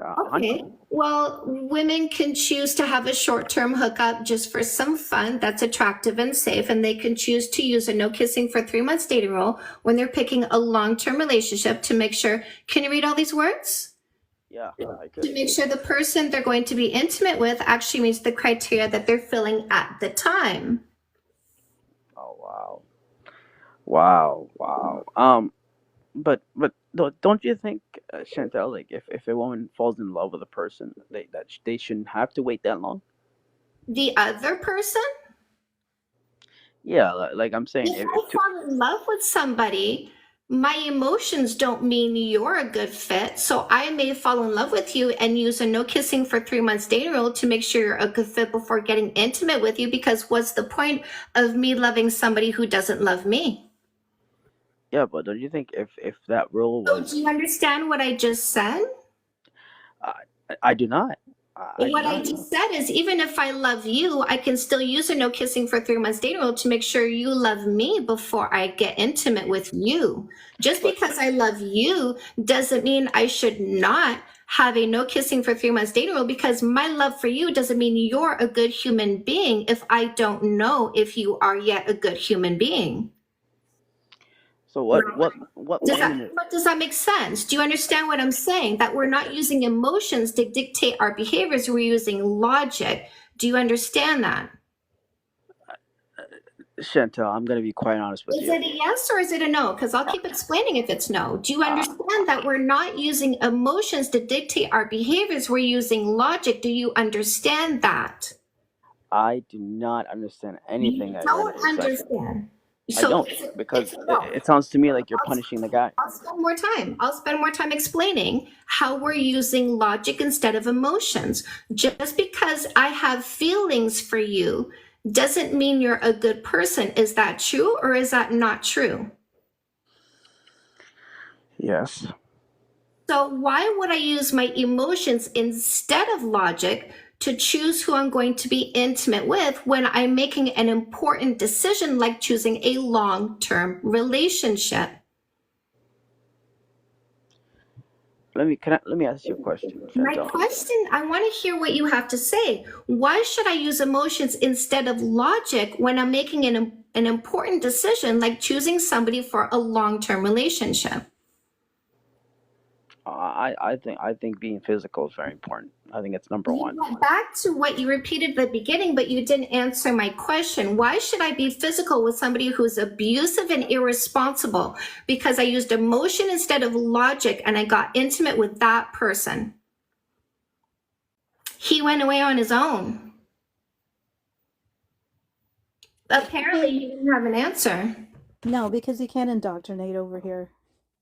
The girls and the females, and you're being punished. This, again, ladies, this is why we block and delete people who care about body count. He was illogical with his approach because he said, I'm leading them down the wrong way. And then he agreed that it was a good idea, that women should be choosing the right people over the wrong people to be intimate with. So how could that be leading them down the wrong way? Who here learned a communication tool? Who learned a communication tool here? Who learned how to communicate effectively with somebody right now with this example? Hands up in the comment section. He's not a man. If he thinks he's being punished because a woman is taking her time before getting physical with him, that's not a man. That's a guy. What did you learn, Caroline? Always learning. What did you learn, you guys, in the chat section? What did you learn? He got a phone call. Sure. That's a man boy. Let them talk. They think we punish them just by having autonomy. That means he's entitled and selfish. Hi, Flight. How you doing? I'm great. How are you? No, not too bad. I just sitting here listening to your. I think you're just completely wrong. I think you're being very, very hypocritical here. You're telling me that body count doesn't matter, but yet, well, no, you're telling people to wait 3 months, and that body count doesn't matter. So if women actually followed your advice and waited 3 months, Yeah, their no, body I don't think their waiting. body count wouldn't be high. You are Correct? incorrect. So first of all, I don't teach waiting, I teach vetting. Can I ask you, do you understand the difference between the word waiting and the word vetting? Okay, I'm not going to play your game of using your choice of vocabulary. No. It's basically the same thing. Hold on. No. If we're not going to use honest language, you and I can't have a discussion because I am going to use honest language, which means I'm using dictionary definitions and not changing the definition of words. If you're going to use dishonest language and try to change the definition of words, we can't have a logical discussion. So when I ask you, do you understand the difference between the word waiting and the word vetting? Don't try to change the definition. We have to keep our eye on the ball here if we're going to understand each other, Flight, okay? So we're gonna unmute you. Do you understand the difference between the word waiting and vetting? Because we're not waiting, we are vetting. And I don't need to wait if I'm gonna have a hookup to make sure my hookup is gonna be this person because I'm not picking a long-term relationship. Long-term integrity matters. It doesn't matter for a short-term hookup. I had good, safe sex with somebody I thought was hot. I don't need to vet them out for character, consistency, and integrity and life goals and values. It doesn't matter. If you think women have to have a low body count, that's why you have a problem. You think women are things to be controlled. We are not. We have bodily autonomy. We have the right to explore our body on our own terms and do what we want. If that's where your problem is, you're in the wrong place because you don't think women are human beings. You think they're things to be controlled. Okay? I sent him an invitation to unmute. Yeah.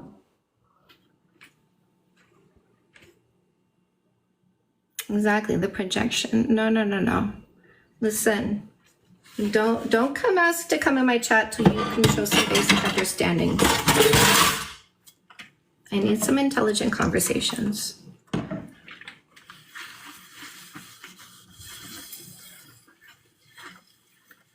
Flight, you're right there. We haven't kicked you off. You're the one who's not speaking. He says, I like how you run when the going gets tough. She didn't run anywhere. She answered you. So if you want to speak, you can speak now. We're waiting for you. Listen, you're not blocked and deleted. Okay? You're actually still here. Yeah, let's see if you have an intelligent thought. This 5H person is asking you that right now.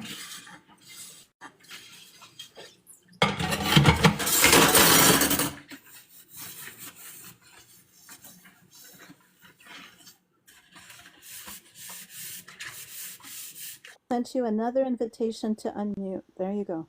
Hi. So if a woman waits 3 months, We're isn't not her waiting. We are not waiting. Do not mistake what I teach as waiting, okay? okay? Well, that even proves my point even more. Then, if she's not waiting, then her body count is going to be high. How can you tell me that the body count doesn't matter? No, listen, you don't seem to understand that. No, not I every understand it sex- perfectly wait, just fine. I'm saying I something. understand it just fine. You're gonna speak over me. We're going to take you away because this is my page. You do not seem to understand that not every interaction that we have with a male is because we want to keep them around. Sometimes we just want to use them for a night or two and then get rid of them. That's all we want. Body count doesn't matter. We can do whatever we want with our bodies. If your argument is women have to keep their body count low because that's what you want, I'm going to get rid of you because you're not somebody who's here to learn anything. You're here to push an agenda that women are things to be controlled.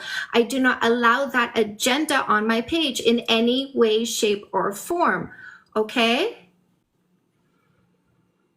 So Flight, can you just like lower the tone because you're yelling? You're and it's very really emotional. aggressive. You're being very, very emotional.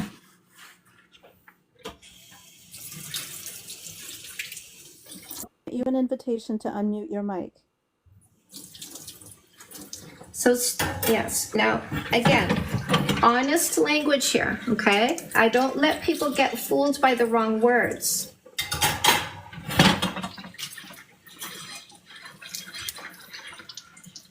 And I won't do false accusations either. If you keep saying waiting, we're not waiting. That's a false accusation. We're not waiting.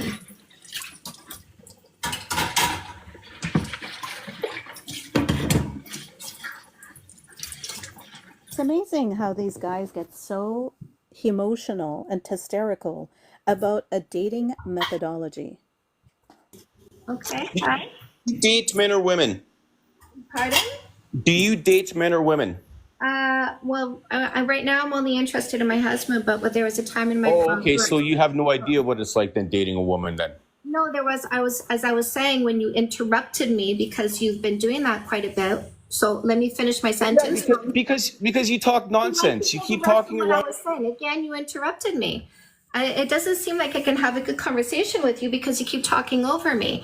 As I was saying, when you interrupted me, is I'm only interested in my husband now, but there was a time in my life when I did date both. And in fact, when my husband and I started a relationship, I said to him, you will be my only man, but I'm looking for a girlfriend. And that's after 10 years of being bisexual. So I'm well aware what women are. In fact, I was a stripper for 20 years. I was in the workplace with them night after night after night after night. So not only were women in my sexual experience, they were also wholly in my work experience, as were men as well, by the way. So in the dressing room, guess what we were talking about? Our lives and our situations and what we went through. And guess what I was studying while working in strip clubs for 20 years? Social sciences, sociology, psychology, anthropology, biology, behaviorism, evolutionary psychology. And I worked sober because I loved what I did.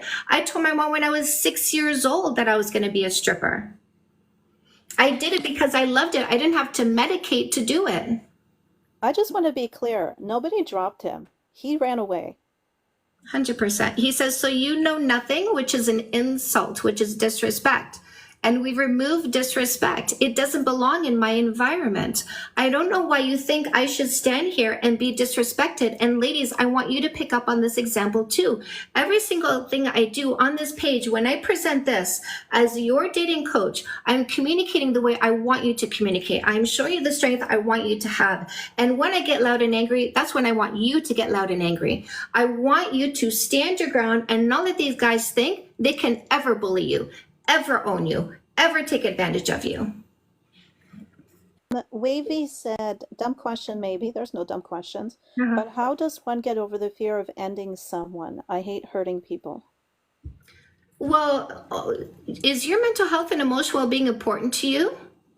Because those people that you're afraid of hurting are taking advantage of the fact that you don't even respect yourself, that you don't prioritize your mental health and emotional well-being, and they're stepping on you to use you to fix themselves and heal themselves and elevate themselves, or just medicate themselves. When do you become important? When do you take care of your mental health and emotional well-being? It starts with your environment, and it starts with removing people. And your mantra is this: if your choice of behaviors leads to a decline in my mental health and emotional well-being, you have to go. Stop letting people not take responsibility for themselves. And it starts with you taking responsibility for yourself. And when that's a standard you have for yourself, I'm in control of my thoughts, emotions, and behaviors. I'm in control of my environment. I'm in control over who touches me, who kisses me, and who I give my exclusivity to. When you start taking control of yourself, other people will start to take control of themselves because they can't control you anymore.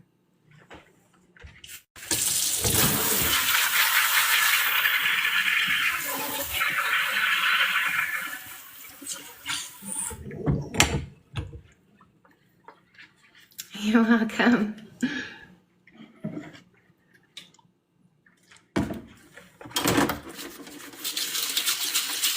Buy my book. By the way, I have a seminar in November. Guys, I do have a public appearance coming up in November. It's going to be the weekend of November 9th. It is in St. Jacobs, Ontario, which is right by Waterloo. I will be judging an international pole dance competition on the 9th. So I am offering you discounted tickets to the pole dance competition. I'm offering you a discount to come join me on the seminar. So the seminar is going to be from 10 a.m. until 10 p.m. There's going to be a dance party at the end. I have guest speakers. I have some very special guest speakers. Diane is going to be there. She's going to be one of our speakers. She's also one of our sponsors. And I also have a sponsor from a company called Euphoria Extracts. Look it up if you're interested. They are at the forefront of research into using extracts for your life and well-being. So it's going to be a really great seminar. I hope they bring goodies to sell. Right? And I'm going to have some special guests. And I will be spending some special time with you. And if you want to turn it into a retreat package and get some one-on-one coaching with me, you can. That's an option. So if you guys are interested, you can check that out in the link in my bio. Like me and just assume it's going to be expensive because the seminar day is only $65. That's true. Well, if you sign up for my early bird list, it's even less than that.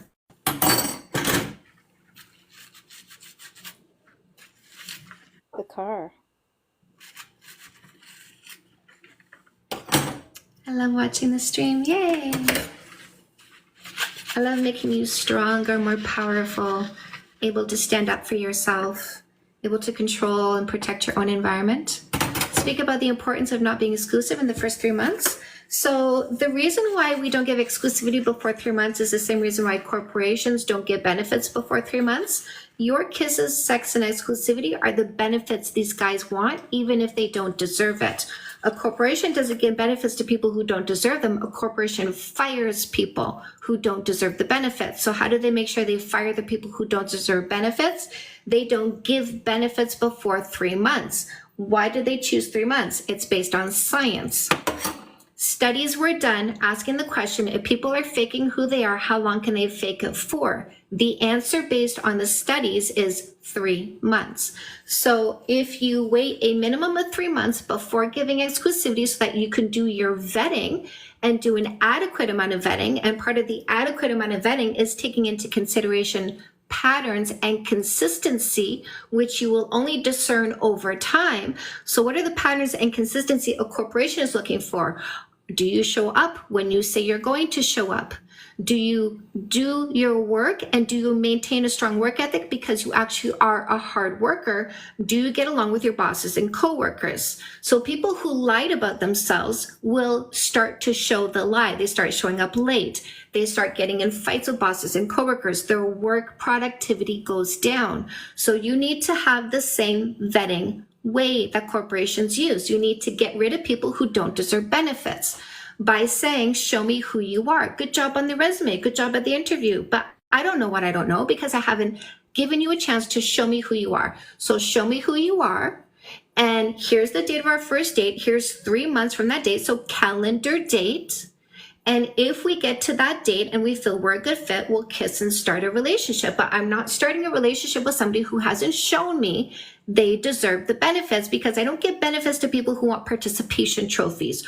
3 months, that's too long. Oh, I see. You want to sit on the sidelines and get a trophy for doing nothing. That's not how this race runs. My race is let the best man win. You don't want to run the race? That's okay. You go. That's okay. I don't have to hire you.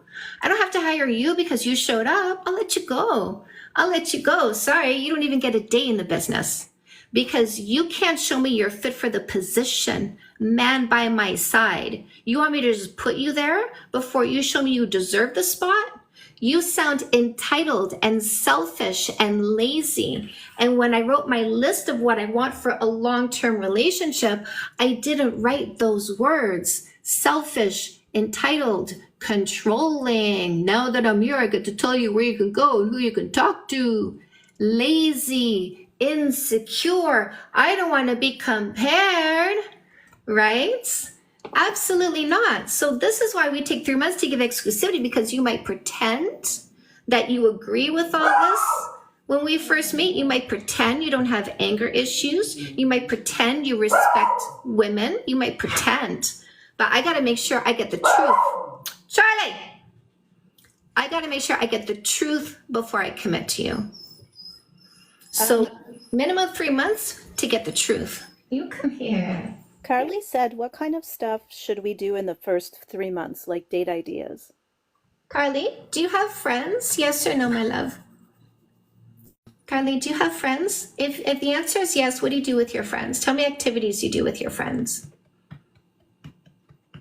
I've seen people fall apart at 2.5 months. This is why we do the whole calendar 3 months.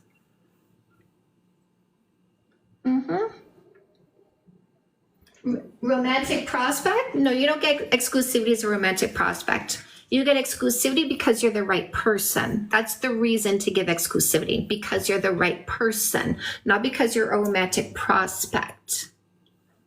And actually, Didel said, oh, I have a hard time being non-exclusive, I hyper-focus, too hopeful. That's the whole point, right? That's one of the points, is to not get hopeful about somebody that doesn't deserve your hope. Stay open and stay chill about it. Do you understand that the person who's preying on people looks for you? They look for you because you're going to put yourself in la la land. You're going to fill in the story that they're trying to tell you. You're going to go along with the fantasy and the lies that they're telling you because you want to believe them so bad. You are the best victim for a predator. This is why you need to get this book, because you need to stop with that. You need to stop being victimized by people who take advantage of you being so indoctrinated in a culture where you don't think your body belongs to you. I can't say yes to somebody else because I already said yes to this one, even though we're not kissing, having sex, having sleepovers, or I've told them I won't give them exclusivity for 3 months. I feel too bad doing that because my body doesn't actually belong to me. It belongs to the guy who showed up. How low is your bar that the guy who showed up and didn't prove anything, by the way, did not prove any loyalty or honesty or respect, your bar is so low, you might as well say have no standards, because you give your exclusivity without proof that they meet your standards. Yeah, I would grab after the first kiss. Still stick to the whole 3 months though.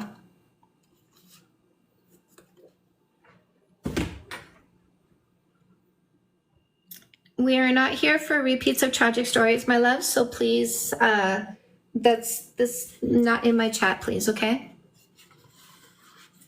Hi. Danny? I think Danny but dialed us again.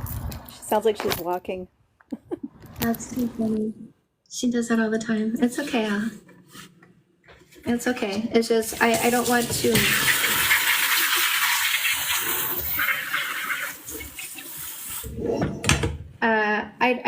I don't want this to be a place where we feed into some of these who actually enjoy doing that kind of stuff.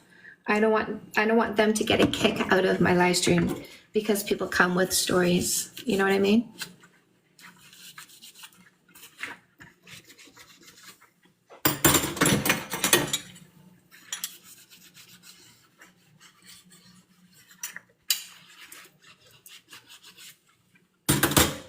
So I did write 10 books on dating and relationships.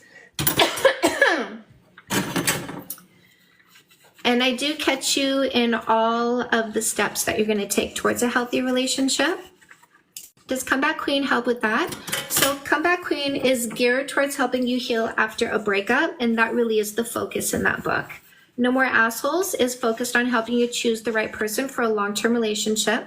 After the First Kiss is focused on the immediate after effect upon commitment, because things shift and change right away.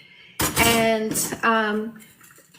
you need to be able to keep up with that. Now, because we did no kissing for 3 months, it's going to be a lot easier to transition into your new relationship, but I'm taking into account how difficult it can be. So just because you did the 3 months doesn't mean you're not going to feel some insecurity. We tend to almost always feel a sense of insecurity after commitment because we are now aware of our heightened emotions and therefore our heightened ability to lose, because the more I have, the more I can lose, and that can be really scary. And you might go into a fear mode, and that fear might start kicking up some negative emotions, and you might start to want to choose some negative behaviors, and we have to get ahead of that. Why does body count not matter? Because who I did is not who I am. So was that person telling you that who you did is who you are? Who you are is not who you are. Who you did is who you are. You're not an individual. You're not a person. You don't have an identity outside of who you did. Are you believing that? Edel was asking, when they were asking about Comeback Queen, they were asking about building standards and self-work. So that would be No More Assholes or A Perfect Play, right? I don't know if Dedel is male or female. Makes sense. Yeah. You're welcome. Never believe people who say you don't matter. Never believe people who don't want your mental health and emotional well-being for yourself above anything for themselves, right?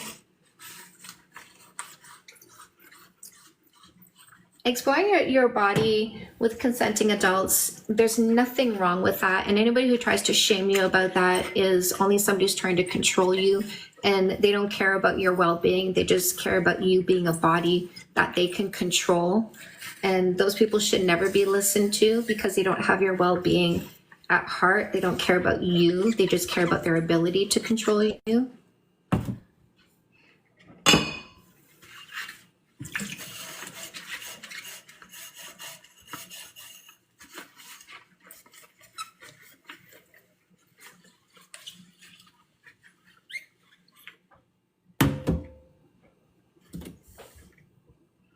Ever been in an intimate relationship? I've been in many.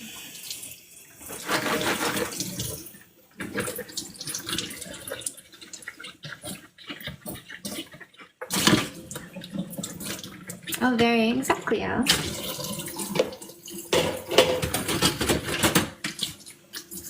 Yeah. Like, even reasons why I slept with people when I was 20 versus the reason why I slept with them when I was 30 were very different. I did have lots of fun times. That's why body count doesn't matter, right? Like, it doesn't matter. But who I am should matter to you. But if who I did matters more to you, why would you matter to me? Like, why would I choose to engage with somebody who doesn't want to see me as a person?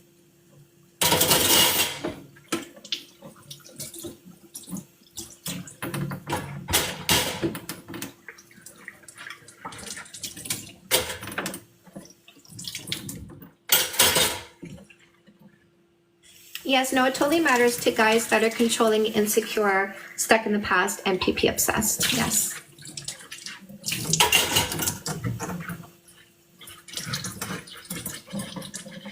Yeah, their projection, their insecurities are not our responsibilities. That's why we block and delete them, because we're not even going to entertain the conversation. That's for them to figure out with a therapist, but we're not going to waste our time. Yeah, if you think body count matters, it says a lot about you. 100%. Yes. It shows that you're not in the right mindset. You're not even... Somebody who thinks body count matters shows that they're not even in the right tense. You know, past, present, future. They're in the past. We're in the present, moving towards the future. But they're behind us. They're not even in the right tense. So it says a lot about where they are. They're not in the right tense because they're not in the present with you. They're not even thinking about you. They're thinking about who you did. So they're not even with you in the tense. They're not with you in terms of thoughts. They're not imagining you. They're imagining other people. So it says so much about them, and that we need to instantly get rid of them, because there's a lot of work for them to do, but we're not going to do it with them. We're not going to do it for them.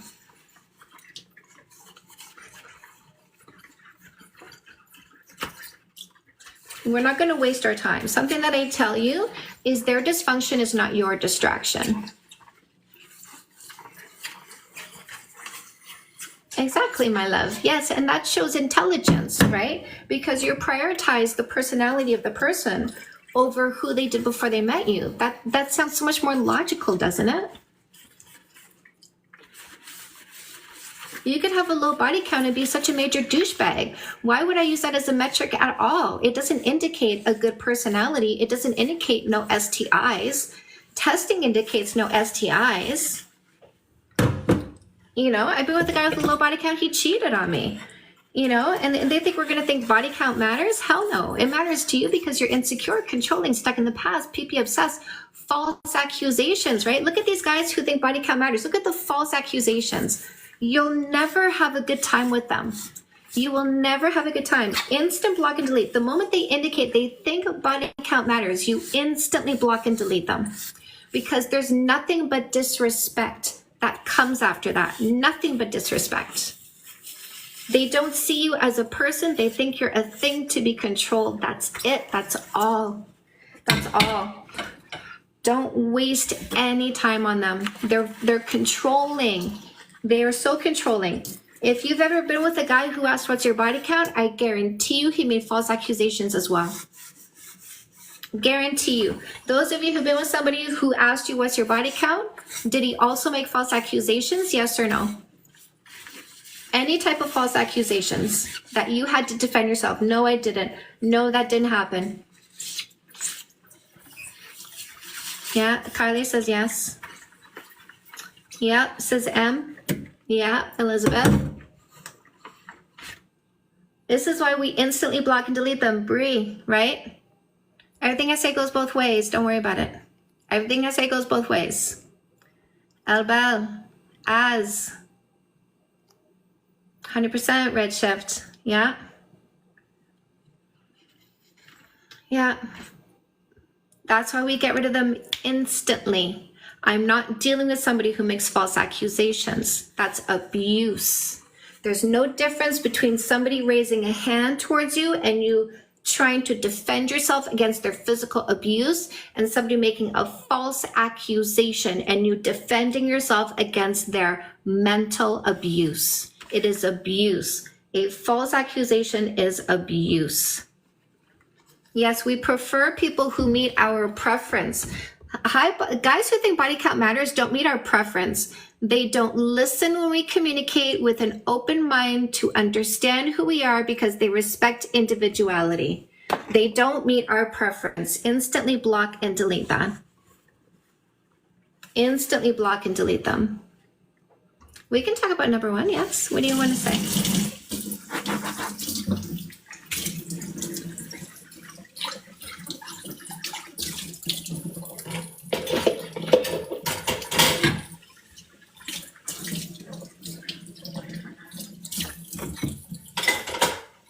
If you want a millionaire, go to the gym and eat healthy. Talk about the most basic. Yeah.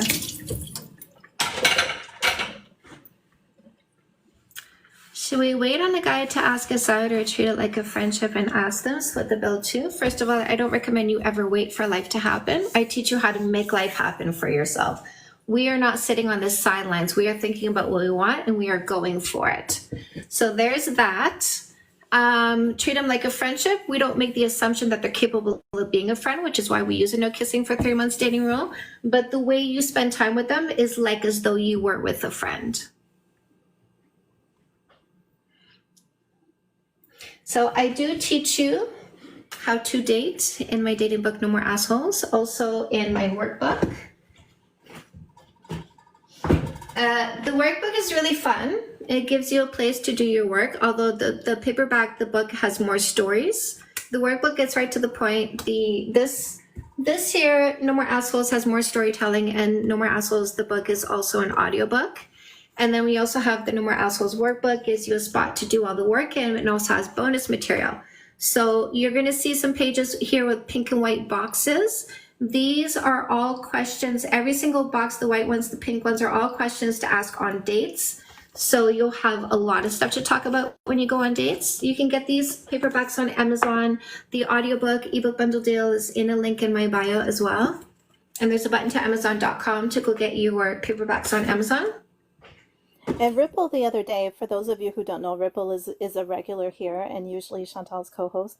But Ripple is talking to someone, and she just said the other day on the live that she was trying to think of like what could she ask, what deep question could she ask to get to know the person better. And so she opened the book and grabbed one of the questions. So she didn't sit there and use it like a questionnaire, but she used the questions to get to know the person better. And here's the thing, the questions they're all chosen to open many doors, right? Like one question can lead into a deep conversation. And that's what she found, is that she only asked the one question because the one question led to deeper disclosures about both of them, more questions, more revelations, more understandings.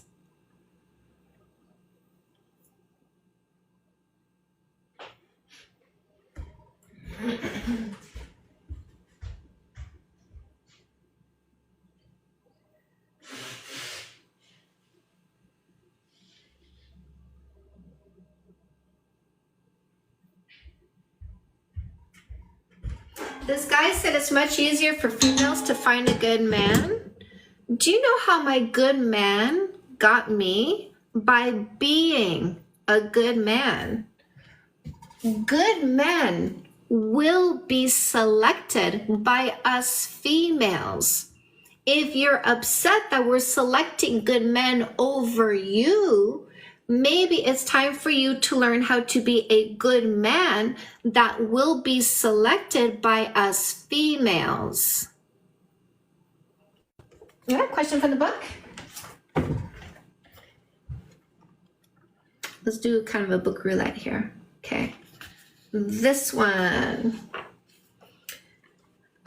Which of your personality traits are you most proud of? What's your answer, you guys? Which of your personality traits are you most proud of? I am most proud of my courage. I'm most proud of my courage because, there we go. because it has me experiencing new things and new adventures all the time. I did a lot of traveling in my, like, I escaped, like, I had the courage to escape my abusive mom when I was 17. So I love that my courage, you know, got me out of abuse, and then my courage got me out of abuse again, because then I escaped an abusive partner. My courage got me entering my career for 20 years, which was stripping, and that gave me the financial independence that I needed, but it also gave me opportunities to travel that were so interesting, and I never would have thought of doing that on my own. Like, I went to Macau. I would never have picked Macau on a map to go spend 2 months in Macau, but I went there for work. And so I had experiences that were so incredible because of my courage to get on a stage and just, hey, here I am. And now I don't travel anymore. I have no desire to travel. I feel like I really I just want to nest. I've changed in that way, right? When people say body count matters because the past defines who you are, I don't want to travel anymore because I traveled in the past. Are you going to require that I continue to travel? Are you going to insist that I still travel? You're going to say I'm still a traveler even though I don't want to travel? Like, this is why I say it doesn't make any sense. People change and shift and evolve in many ways. So I don't want to travel anymore. But I'm still pushing myself to new scenarios. Like, I pushed myself to do a man on the street interview. That took courage to stop people and ask them to talk to me. I'm going to push myself to do a open mic night at a stand-up club. It's going to take courage to get on a stage and talk to people and not take my clothes off and actually seek to make them laugh. I was courageous when I got on stages at trade shows and taught my lessons on stages at trade shows. So, you know, that's my favorite trait, is my courage. I love that you guys answered this. So are you making false accusations, right? So this guy says they won't want to keep a promiscuous woman. Is that a false accusation that body count leads to promiscuity? Are you making a false accusation on somebody you don't even know? Love doing Derek's video. Thank you. Right? And then you're saying that the man who chooses a woman with a high body count, I have a high body count. Are you saying my man is low value? Are you disrespecting my man? Is that what you're doing here? Is that what you're doing here? In your book, you talk about channeling your heartbreak. Can you explain how you did that? I channel mine through anger. So I didn't let myself stay in pain. I took my pain and I went, wait a second, what's the reason for this pain? I have really fucking valid reasons for this. And I kept my eyes on the right place, which was the valid reason for the pain. So instead of reminiscing about him and going, oh, I'm going to miss his kisses, I'm going to miss his hugs, I'm going to miss how we fit together, I went, this was super disrespectful. And I never want to be with somebody who treats me that way again. So I channeled my thoughts. I redirected my thoughts to something more functional. And this is what I teach you in all my books, is how are you going to use your brain in the most functional way? Okay, so this guy here is, he's pushing an agenda of disrespect. Yeah, so I was just about to mute him too. 100%, because I just watched I just watched an auction for vehicles that were selling for $265,000 that were built in the 1940s. So you're very wrong, okay? You're very wrong. And we won't allow anybody to disrespect us. We cleanse our environment of people who don't think women are people, who don't even touch women. You can tell they've never touched a woman the moment they compare women to inanimate objects. Those guys have never touched a woman without thinking she's a thing. Instant block and delete. So the one who indicate they think that way. Instant block and delete. Cleanse, remove, block, delete, fizzle, fizzle. They will only die off when we stop giving them any time or attention. Let them die off. Starve them. Instant block and delete the moment you see that's their mindset. You're texting and he says something that indicates he thinks body count matters. Instant block and delete, not even a reply. You're on a date and he indicates he thinks body count matters. Say, you know, I have to go to the bathroom. Grab your purse and leave the restaurant.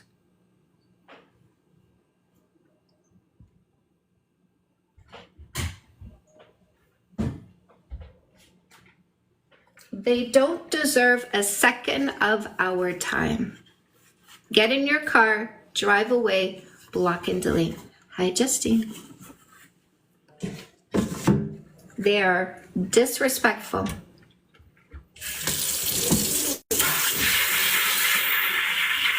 Look, ladies. Look at what you are blocking and deleting. I'm instructing you to walk away from people who think women are things to be controlled. And look what he says in the comment section. Look at what you are walking away from. No more time, no more attention, no more.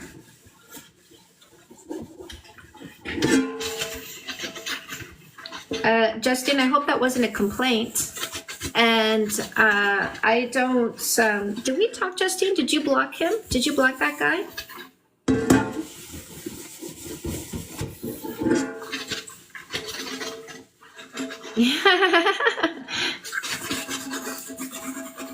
I do that to me once in a club, like back in my 20s.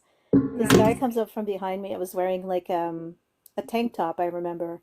I was looking at the dance floor and he comes up from behind me and he moves my tank top strap over to look at my tattoo on my shoulder. I whirled around, whipped around, and I said, "Don't you touch me." And he said, "Oh, you hate men? You're lesbian?" I was like, no, I just hate you because you touch women who, like, you haven't even said hi to me. I wasn't even looking in your direction. You don't touch women you don't know." Yeah. Good. I'm glad you were that strong. Love that. Love that, my ladies.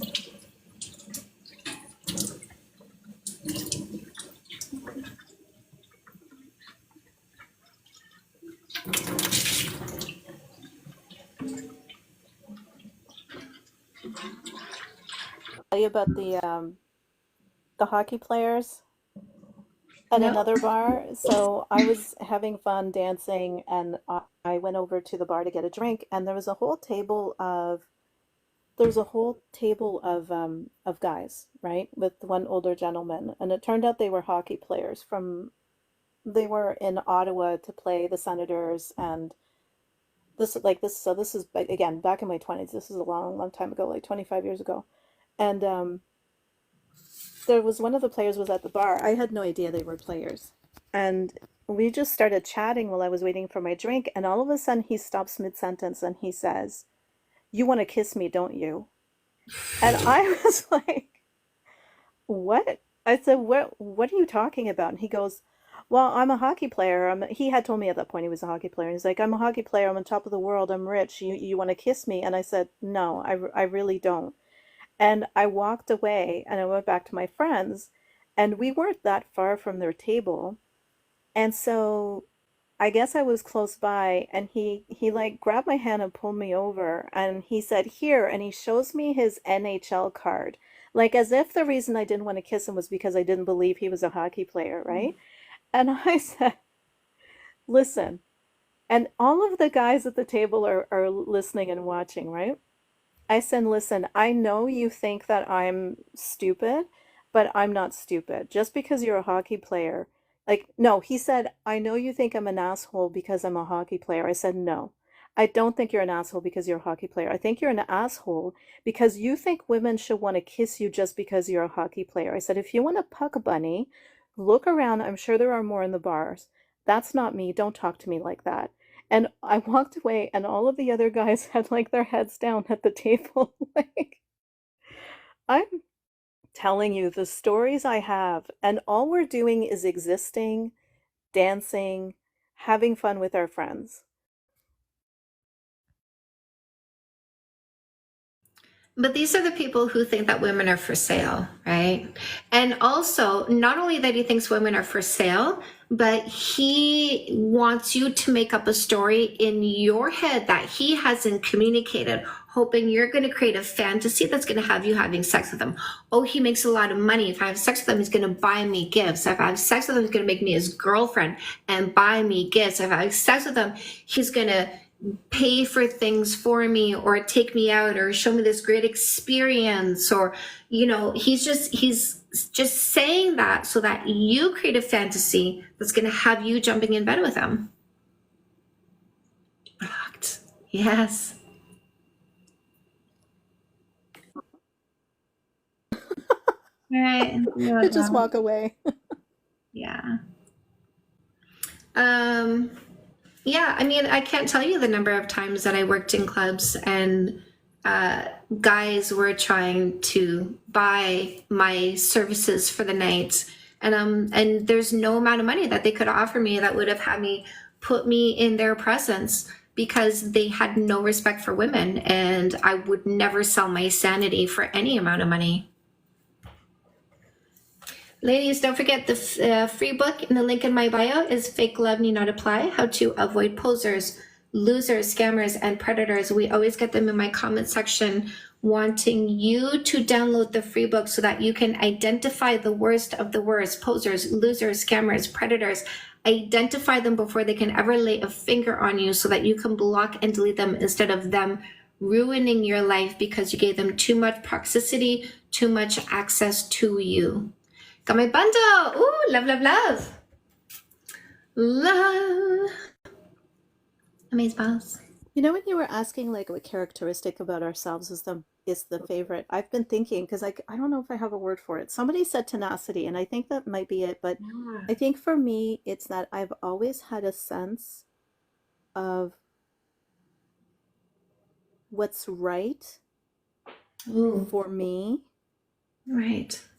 And I think that I've always been able to hold by that somehow. I don't know why. Do you know what I mean? But I've always had this sense of like, No, what's I right and agree. wrong for me. And then I allow myself to change as well, and to change my mind if I need to, right? Yeah. I do understand exactly what you mean, because what my mom did to me, identical twins can live the same experience and yet still have a different experience because of who they are and what they're, that fundamental voice, right? The capital T, the capital V voice that's smarter than you. My voice is my voice always told me that what my mom did to me wasn't fair. My voice always told me that I didn't deserve that. My voice always told me that I was meant for more than what was happening to me. So, and so because I knew that, because I was able to believe it as well, right? So I think part of it is like a fundamental understanding, but part of it is also like an innate self-esteem. We look at a litter of puppies and they all don't have the same self-esteem, even though they came from the same mom and dad. So you have an innate self-esteem that's born into you. And that is part of our insecurity. We have to have levels of insecurity in us. If we all had the same level of confidence, we would be fighting for the same place. So our innate insecurities kind of help us know where we are on the ladder as well. And of course, you can change. You can be somebody who's born confident and just be so affected by life. And maybe that voice gets drowned out and you lose your confidence. So we of course, we are dynamic. We're not static. We are movable, not e-moving. But I Yeah, do understand what you're saying. like an innate sense of self, kind of like it's like, and I was very insecure, not as a child, but when I was in high school, I was a very insecure person, and a lot of people don't believe that about me now because I seem so secure, but I was very insecure as a teenage, like in those years, and even going into university. But even then, I still had a sense of what was right and wrong for me. Yeah. So I don't know what that's called, but Right. Amber's here right now. Hi, Amber. We were emailing today. So, Amber, I don't want to ask you to do like a whole bunch of stuff. I don't want to take advantage of you, my love. So, my initial idea was if you can write, hey, my initial idea was just the no kissing for 3 months dating rule. And then you were like, so what about, and so like, because you asked that, I thought it. And then my next thought was, well, what about One Beach? Like, I wonder what people would want to, I mean, all three of them are important conversations to have. I already started. I love you. I don't want you to do any more than you want to do. Let's put it that way. Love is on the Carly asked, how do you feel about online dating? Seems to be the only way to date. Oh, how do you feel about online dating? No, it's not the only way to date, but the other way to date is to actually talk to people that are in front of you, and that takes a lot of courage when those people are strangers. So the other way is to go places and actually look around and see if there's somebody who looks worth talking to. You can go places like coffee shops, you can join clubs, you can go to parties when your friends are having parties, get-togethers, activities, say yes. So those are other places. Like the idea of having it as a whole or breaking it down, because you could talk about them all still. Yes, it's true. Yeah. And they can all like resemble, right? We're just changing the text from one topic to the next. Or you could get creative and do like visuals and stuff. Like, I'm sure you know what I'm talking about, right? Because TikTok is really pushing live streams lately. And you're seeing a lot of these people having these debates, and you've seen the backgrounds that they use, and sometimes just like images. I would love it. Okay, I do have one request. I would love to see the cover of No More Assholes on the debate one about no kissing for 3 months. That is the one thing that would be an ask for me. I made a definition list a while back. Yeah. Hoping to try pickleball. Yeah. Join Facebook groups of your interests. Yes. The world is your oyster, my love. Okay. All right. I love this, Amber. The world is your oyster. So everywhere is an opportunity. Don't negate any spaces as an opportunity, because I found my husband in a strip club. It is not a conventional place to find the kind of man this man is. But I got to tell you, I've met more than one man like this in a strip club, because in a strip club, you get all of the types at all of the times. I have met some very good men. I have met some men that were very capable of loyalty and hard work and responsibility. Don't block your blessings. Well said. Yeah. Try re-download meetups. See, there you go. The mind opening, love. Find a group to build your practice, your hobbies. You'll meet people who enjoy the same thing as you. Yeah.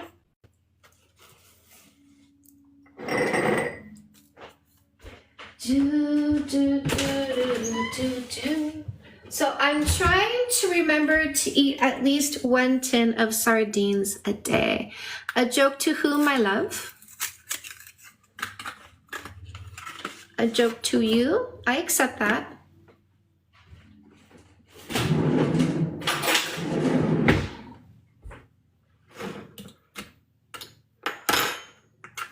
Ladies, there are some guys who will think it's a joke for you to have boundaries and standards.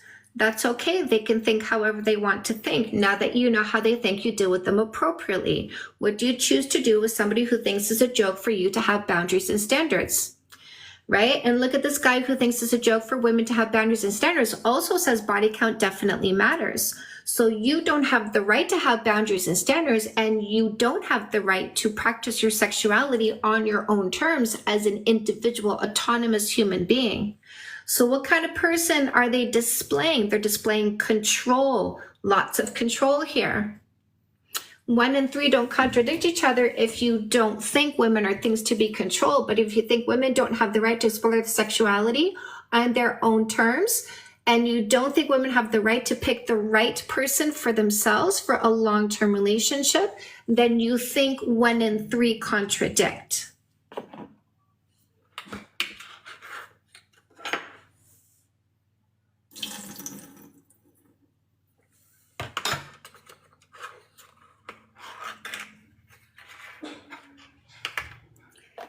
Sardines in spring water.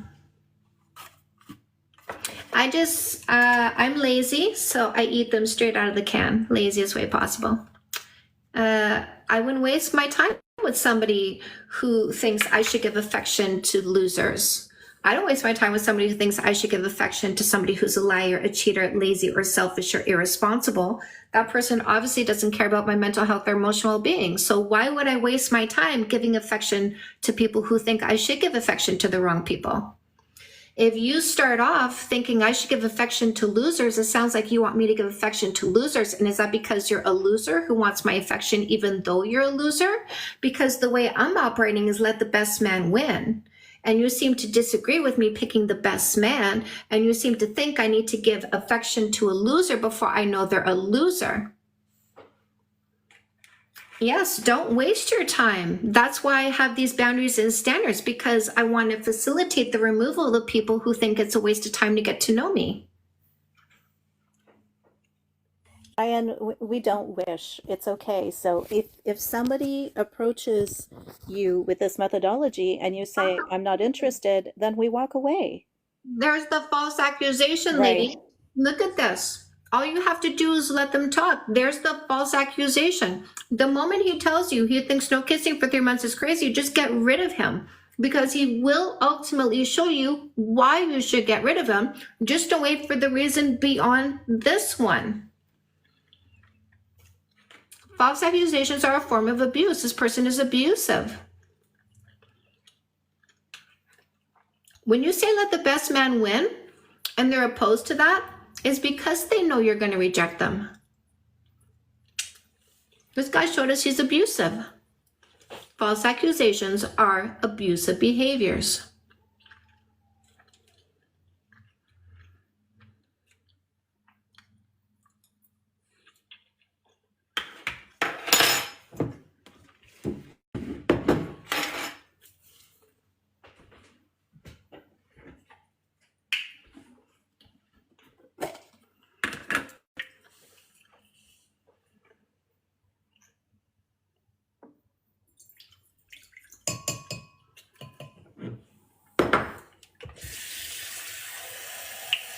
I bet Ryan ran away. But if he didn't, I have a question for him. Definition of a loser: somebody who makes false accusations. Somebody who doesn't think women are autonomous human beings. Somebody who thinks women are things to be controlled. Somebody who thinks women should give their time and attention to people who are lazy, selfish, irresponsible, liars, or cheaters. Somebody who thinks that they should get what they don't deserve just because they want it, and get angry at women that they're not giving them what they want just because they want it.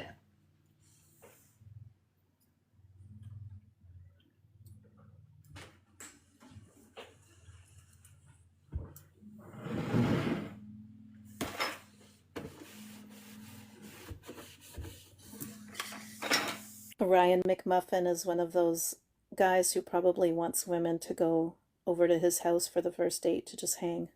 Oh boy. And then he's gonna put the moves on her, and then he's gonna get mad that she doesn't let him kiss her and have sex with her. You're sending mixed signals.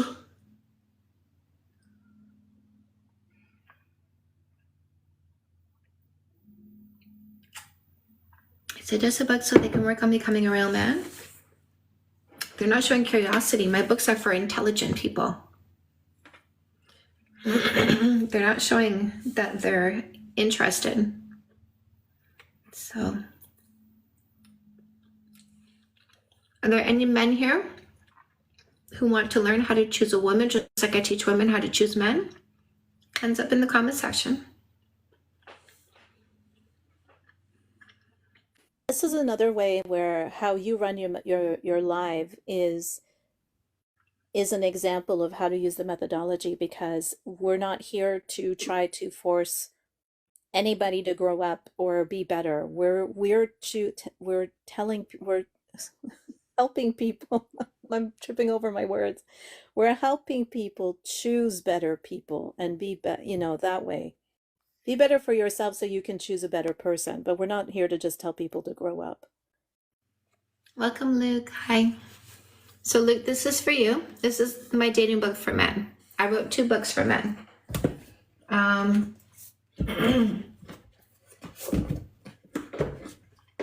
So, I teach women to take accountability for the words coming out of their mouths. We are not going to get in a relationship and then turn to our friends and complain he's such an asshole, he did it again. He lied again, he was indifferent again, inconsistent again, disrespectful again, lazy again, irresponsible again. We are not going to complain. We take accountability now. So that's my dating book for women. And this is my relationship book for women. When we choose the good man who loves us more than dysfunction, we are going to be good partners. We are going to take responsibility, again, accountability for the words coming out of our mouths. We take responsibility for our own thoughts, emotions, and behaviors. I'm telling you, when you come home at the end of the day, you get a kiss and a smile, not a fight. So these are my 2 books for men. This is my dating book for men. This is my relationship book for men. So I'm going to teach you, I'm combining Comeback King in here, basically. So I'm going to teach you how to heal from past relationships, put your heart back together, get your self-esteem in check, get your courage in check, get your confidence in check. Then I teach you the red flags and the green flags to look out for so that you don't get played by a girl, a selfish short-term thinker who's looking to take advantage of men, generous long-term thinkers. Just like I teach the women to not be taken advantage of by guys, selfish short-term thinkers. So I'm looking out for the ladies. I'm looking out for you. I'm teaching the women to pick men by recognizing them and selecting them. I'm teaching the men to pick the women so that they don't get played anymore by girls. So you're going to recognize the red flags and the green flags. Use that no kissing for 3 months dating rule, observation before selection. I teach you how to communicate it, and I teach you how to be a good communicator so that she understands you're not rejecting her. A confident woman understands. An insecure girl pushes for physicality because she is not confident enough to be validated for her character and personality. She needs the instant validation. So when you pick that right woman, now you're going to learn how to be the right man and take responsibility for your thoughts, emotions, and behaviors so that you guys have a 0-fight relationship. Calm, peaceful, loving, affectionate.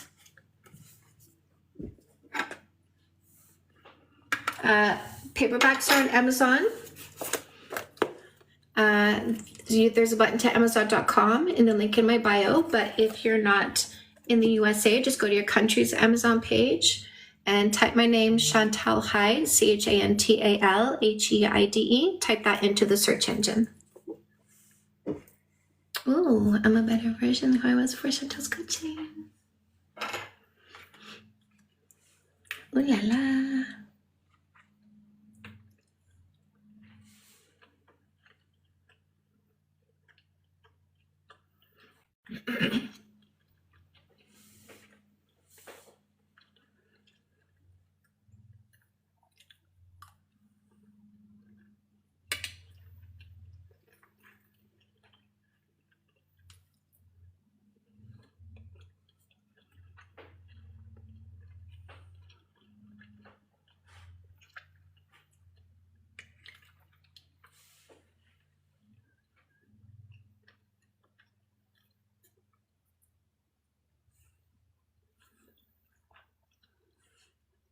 It's gonna be supper time soon.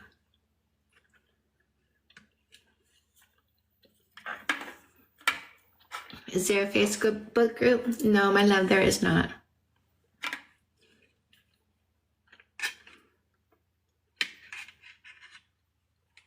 But we do have a pretty strong community right here. And I do host this live stream from Monday to Friday, 10 a.m. Eastern time until noon, usually. Today was an exception. My husband, it's a holiday today, so my husband slept in until 10 o'clock. So he was home, and then we decided to go out to get something to eat for brunch. And so I do prioritize my husband over my live streams. So I got some bonus time with my hubby today, and then I came onto my live stream this afternoon. Good stuff, my love. If you wanted to rewatch my live streams, I do have a subscription on my YouTube channel. So you can pick the time of day that works for you and replay my live stream. I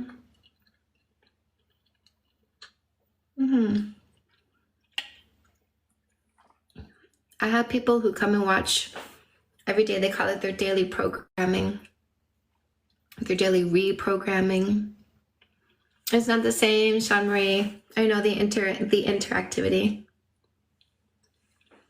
I understand. Do you have a Facebook page though? I do, but I really don't use that. Might be a good place to advertise your seminar day. Because you could use it, you could post something on your page and then post it to local-ish groups. I'm in the Ottawa, there's those groups for, Are We Dating the Same Guy? You know those groups? Yeah.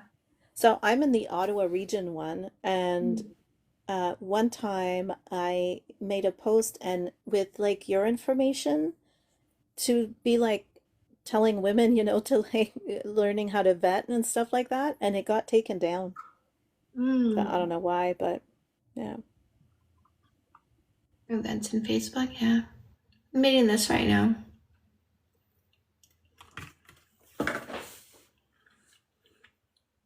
Book events actually is a really good idea. Okay.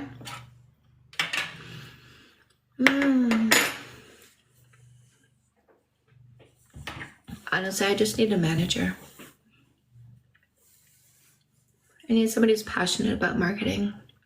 I have, I have an assistant, I have a video person, I have a videographer, but I need a marketing team.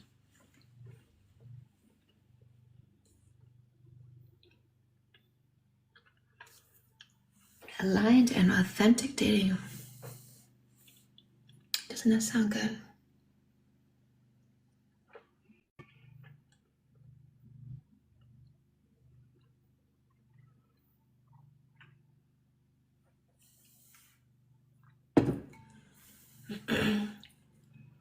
Do you think Are We Dating the Same Person groups on Facebook are ethical? Of course they are. Luke, do you think they're unethical? In those groups, people also post like their positive experiences. I've seen men posted and it's like, this person's amazing and, go for it, green flags. It's not all horror stories, but we should have the horror stories. We do need to protect ourselves. But that was an interesting choice of words. Do you think they're unethical, Luke? Hi, hello. Hello, how are you? I'm good. How are you? What did you want to say?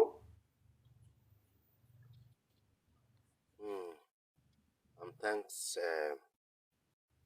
I was looking for. Even hear him. Letting people in my life talk for 1 minute for fun. But I sent somebody. I'm sorry, Rickster. I sent you an invite, but that was by mistake, my love. You can ignore that. Letting people in my life talk for 1 minute was fun.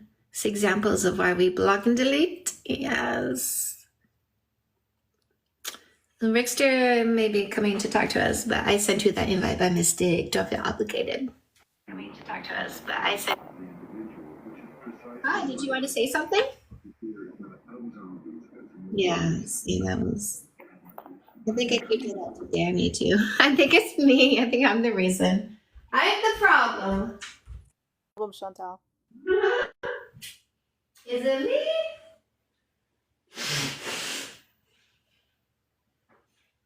So I should show you guys what I should see if I can find a good picture from me from the birthday party that I went to this weekend. My husband chimed in. Oh, amazing. Amazing. Super fun. Okay.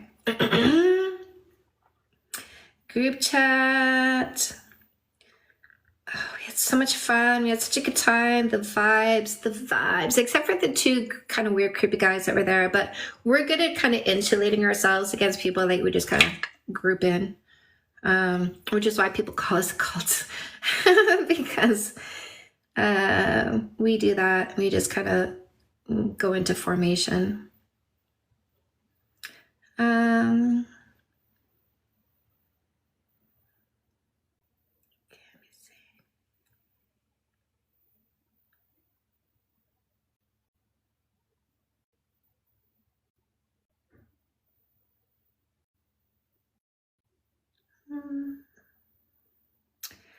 I guess this is the best one I can find, perhaps.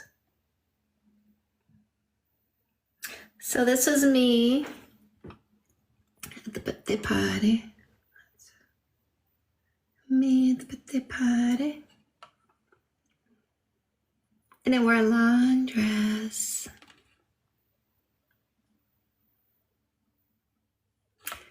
Long dress. And when I told people I was 52, they were also surprised. That was nice. I love to hear spontaneous and fun. I know.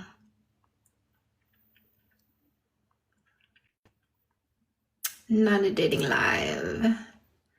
Did you always want to get married? Yes, I did. And I liked boys. I don't know if I say it for myself, that's fine. But here's the thing. I was always drawn to hetero relationships, monogamous relationships. Oh, that was always my draw. And I was always drawn to the idea of a long-term relationship. And what else? What else? Love the pretty neckline. But I never pictured a wedding, if that makes any sense. Like the wedding itself, I love watching weddings. I love the pretty dress. I love the celebration around her.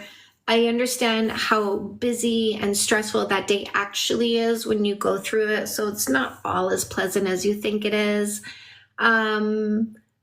Planning a wedding is not fun at all. And the ceremony, so I like the idea of it. I do, yeah. But I wasn't like a Monica from Friends level of infatuation with the idea of the wedding day itself. My second marriage was at a courthouse because after the first one, I was like, I never want to do that again. I never want, and I did it so cheap. My first wedding was super cheap and bare bones, and I did it the way you're supposed to, but super cheap and bare bones, and I hated the whole process. And when it came time for my second one, I said I really just want to do City Hall because I just didn't want to do all that again. So yeah.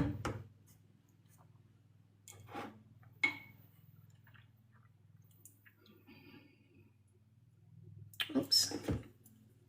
Ordered your book on Amazon. Luke, I appreciate this. Please come back with questions. I love curiosity. I love feedback. 100%. This is why I hold this space. I'm consistently here Monday to Friday, 10 a.m. Eastern time for minimum 2 hours. And it is to hold space for you to first stumble into me and go, what the hell is this about? And then go, that makes sense. And maybe you'll read this book because I think it might help me. And then you get the book and you read it. You got some questions? I want to hold space for you. You want to tell me what you think? I want to hold space for you. You want to maybe get some insight into a step you should be taking with somebody? I want to hold that space for you because I love kind of staying here and giving an opportunity for you to bounce in and out and let me know how you're doing, because I do find it very emotionally rewarding to see what happens to people who do come and take my advice. So come back. Come back. We welcome you. One thing that I love is intelligence. It's so sexy. Intelligence, curiosity, they're so sexy. And, curiosity is a sign of intelligence. So, thank you. He got the perfect play. Yeah, love this. Yeah. Green flags will stand out too. Green flags will stay. They'll be consistent. She'll be kind. She'll be generous. She'll be confident, right? Confidence. Ooh. Like confident women, confident men, they're the best. They're the best. They make good decisions usually.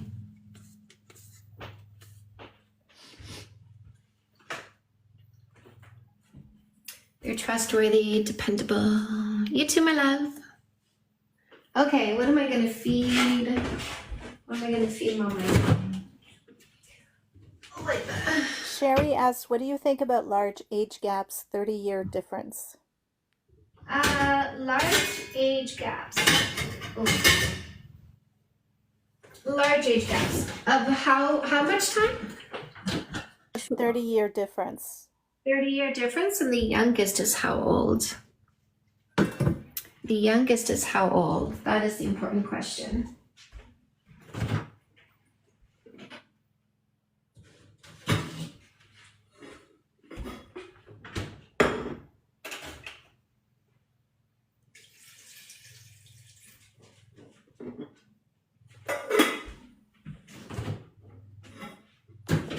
And 63. The man is 63, the woman is 31.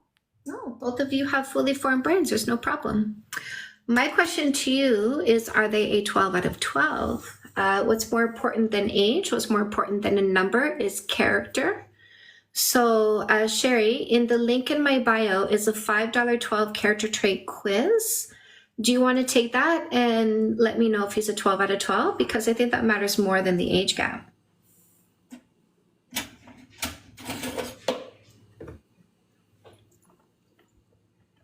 Yeah, my love. Is this somebody that you're dating? How long have you been dating them for? It's going to take some time to be able to answer the question. So how long have you been seeing this person for?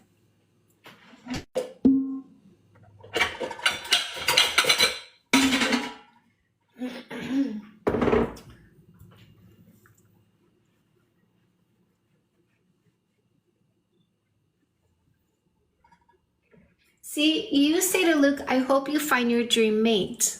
But what we're doing here is we're not going, well, I love that people say this gives me hope. I love that word. I think I kind of, my brain saw hope and it went into luck because you said hope. And then my brain went to the guys who come here and say good luck. And, you know, I think the beauty about this methodology is that it gives you enough hope in yourself that you stop relying on luck. You really go like, you know what, I can make this happen because I see myself and I see what I bring. And I see that there are more people out there that are like me, and I don't have to feel like my options are so limited. I really feel like my options have like expanded exponentially because now my options are now opening up to people that are outstanding like me. I'm not dating one right now, but I have been interested in a much older man before. I know, they're sexy, aren't they? Yeah. Just wanted to see if it's a huge generational gap. Seriously, I think you've met some older males that may have made you think they were younger than you because of the decisions they were making. Perhaps some immaturity, perhaps some irresponsibility. Love the silver foxes, right? I know. I had some when I was in my 20s. Oh yeah. Ooh, no, seriously, like I get it. Don't make him wait for 3 months. So here's a guy here who's standing up for his bros. Hey, you know, like I'm a bro looking out for bros. You got to give the bros your body. Like, don't not give a bro your body. Give a bro your body, right? It's a bro club, isn't it? These bros are out there for they're out there for each other, ladies. Listen, they're thinking more about each other than they're thinking about you. If he's in a bro club encouraging you to touch his bro so his bro can get touched because he's thinking about his bro getting touched, he's thinking about his bro, not you. These guys are thinking more about other guys and thinking about you. Eyes wide open, ladies. I bet that he thinks body count matters. I'll bet you. How much? Hey, Joey, do you think body count matters? Does body count matter? Yes or no? Joey. Been here before. Surprise is back for more. Hello, Midnight.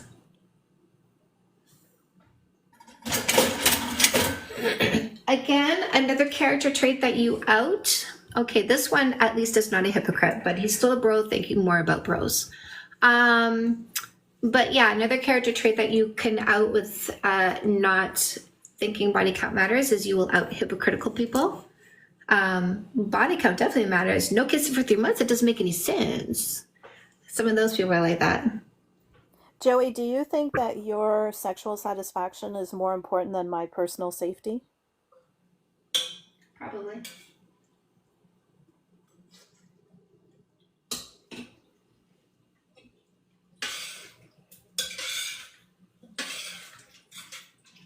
Joey said no, so that's good. So then you can understand why maybe I want to take my time to vet somebody before I'm sexual with them, before I kiss them. That's my right. Are you, okay, so then Joey, are you opposed to the no kissing for 3 months dating rule? Also, how old are you?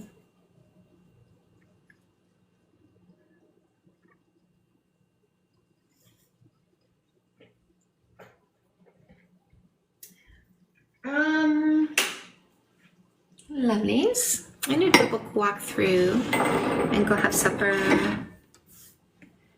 I'm gonna go do that. My lovelies, I want to encourage you. Where did 3 months come from? Corporate model, my love. We use a corporate model. We're not dumber than a corporation. We don't give benefits to people we should fire. You know what I mean? Okay, my lovelies, you can go on Amazon, go get your paperbacks. I've got ebook bundle deals, audiobooks, a link to Amazon.com in the link in my bio. If you are not in the USA, just go to your country's Amazon page, type my name into the search engine, Chantal Heide, ChantalHeide, and go grab your books.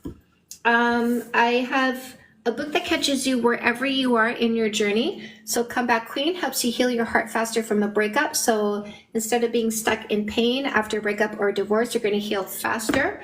No More Assholes helps you make sure you don't go through this again. No More Mistakes. We're going to use a no kissing for 3 months dating rule, observation before selection. I'm going to teach you exactly how to do this effectively.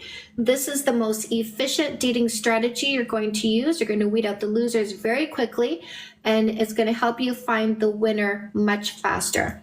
You cannot find a good man if you're occupying the space beside you with the wrong person.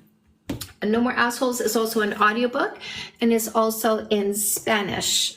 Also a workbook. Once you choose the right person you grab after the first kiss, you're going to figure out how to make sure you don't sabotage your first year together, avoid common mistakes and pitfalls. Right? We need to learn how to relationship if we did not have good role models, and we need to learn how to overcome insecurity when we commit to somebody. They're just living their life. Why are you shouting? Plenty of normal relationships have death. I don't like that you're shouting. You're gonna tell me you have a problem with seeing, but that's not my problem right now. Okay, so I also have relationship books that help you make sure you have a zero fight relationship. So Fix That Shit for Men and Fix That Shit for Women help you get to zero fights by teaching you communication skills and conflict resolution skills. If a guy can't handle not touching me for 3 months, he lacks patience and impulse control.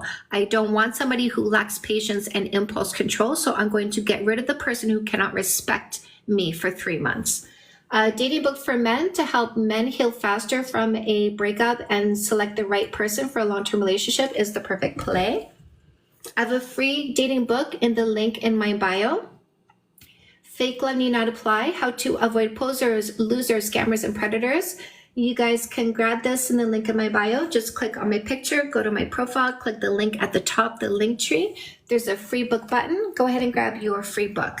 I have the dating book for teens, Mom and Dad. Let's educate our teens so that they're not adults like us who say, I wish I knew this before.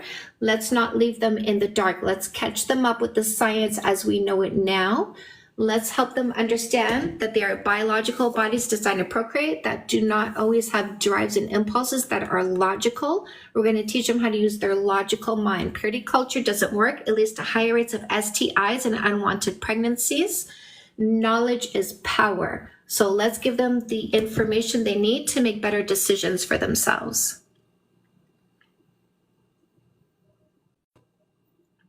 Okay.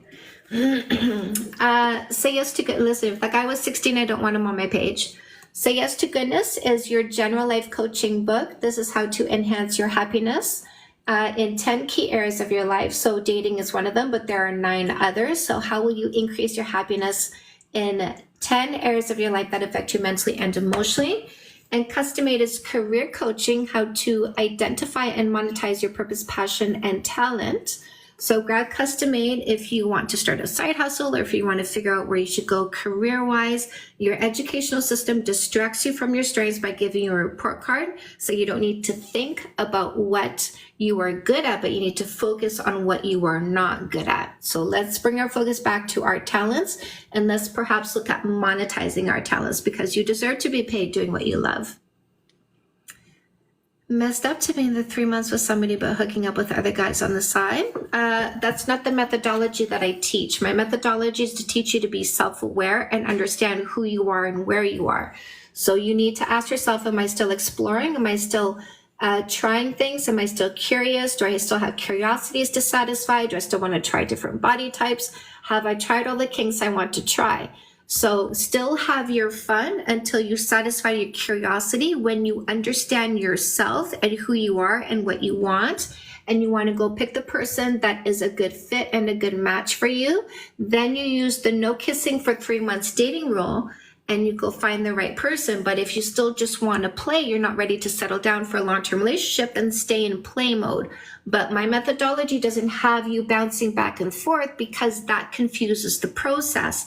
Because what we're doing with a no kissing for 3 months dating rule is we're not repeating behaviors that bond you to the wrong person. So if you have sex with somebody, you have a hookup, and then you go, let's do this again, do this again, do this again, you're going to start bonding to them because you're repeating behaviors that indicate mate selection, kissing, sex, exclusivity. So I don't want to confuse my process by hooking up with somebody and then wanting to hook up with them again, and then wanting to hook up with them again. And now I'm blurring the lines. Okay, you guys? So I love you. Come back and catch me tomorrow morning at 10 a.m. Eastern time. I will be here with you. In the meantime, make sure you get a good sleep. Grab some of my books, audiobook, ebook, paperback on Amazon. Check out my November seminar in St. Jacobs. I'm going to have guest speakers, and I'm going to be really showing you a good time. And we will be working on your self-esteem, on your mental health, and really helping you be more in tune with yourself. I love you bunches. Yes, I love you back, my loves. I'm going to see you soon, my lovelies, all my regulars. Sean Marie, Diane, Carly, Amber. We have Ron Burgundy watching. Danny, Caroline, and Lily Jane, Miss Peach, I see you. Hello, Moxie. Lexo and Infinite and Dondra and Patricia. Megan and Harmony, Wing Sweet, Jack. Oh, Maxie's in there. Hello, Stephanie Elegance and Taylor. I love you, my loves. I will see you soon.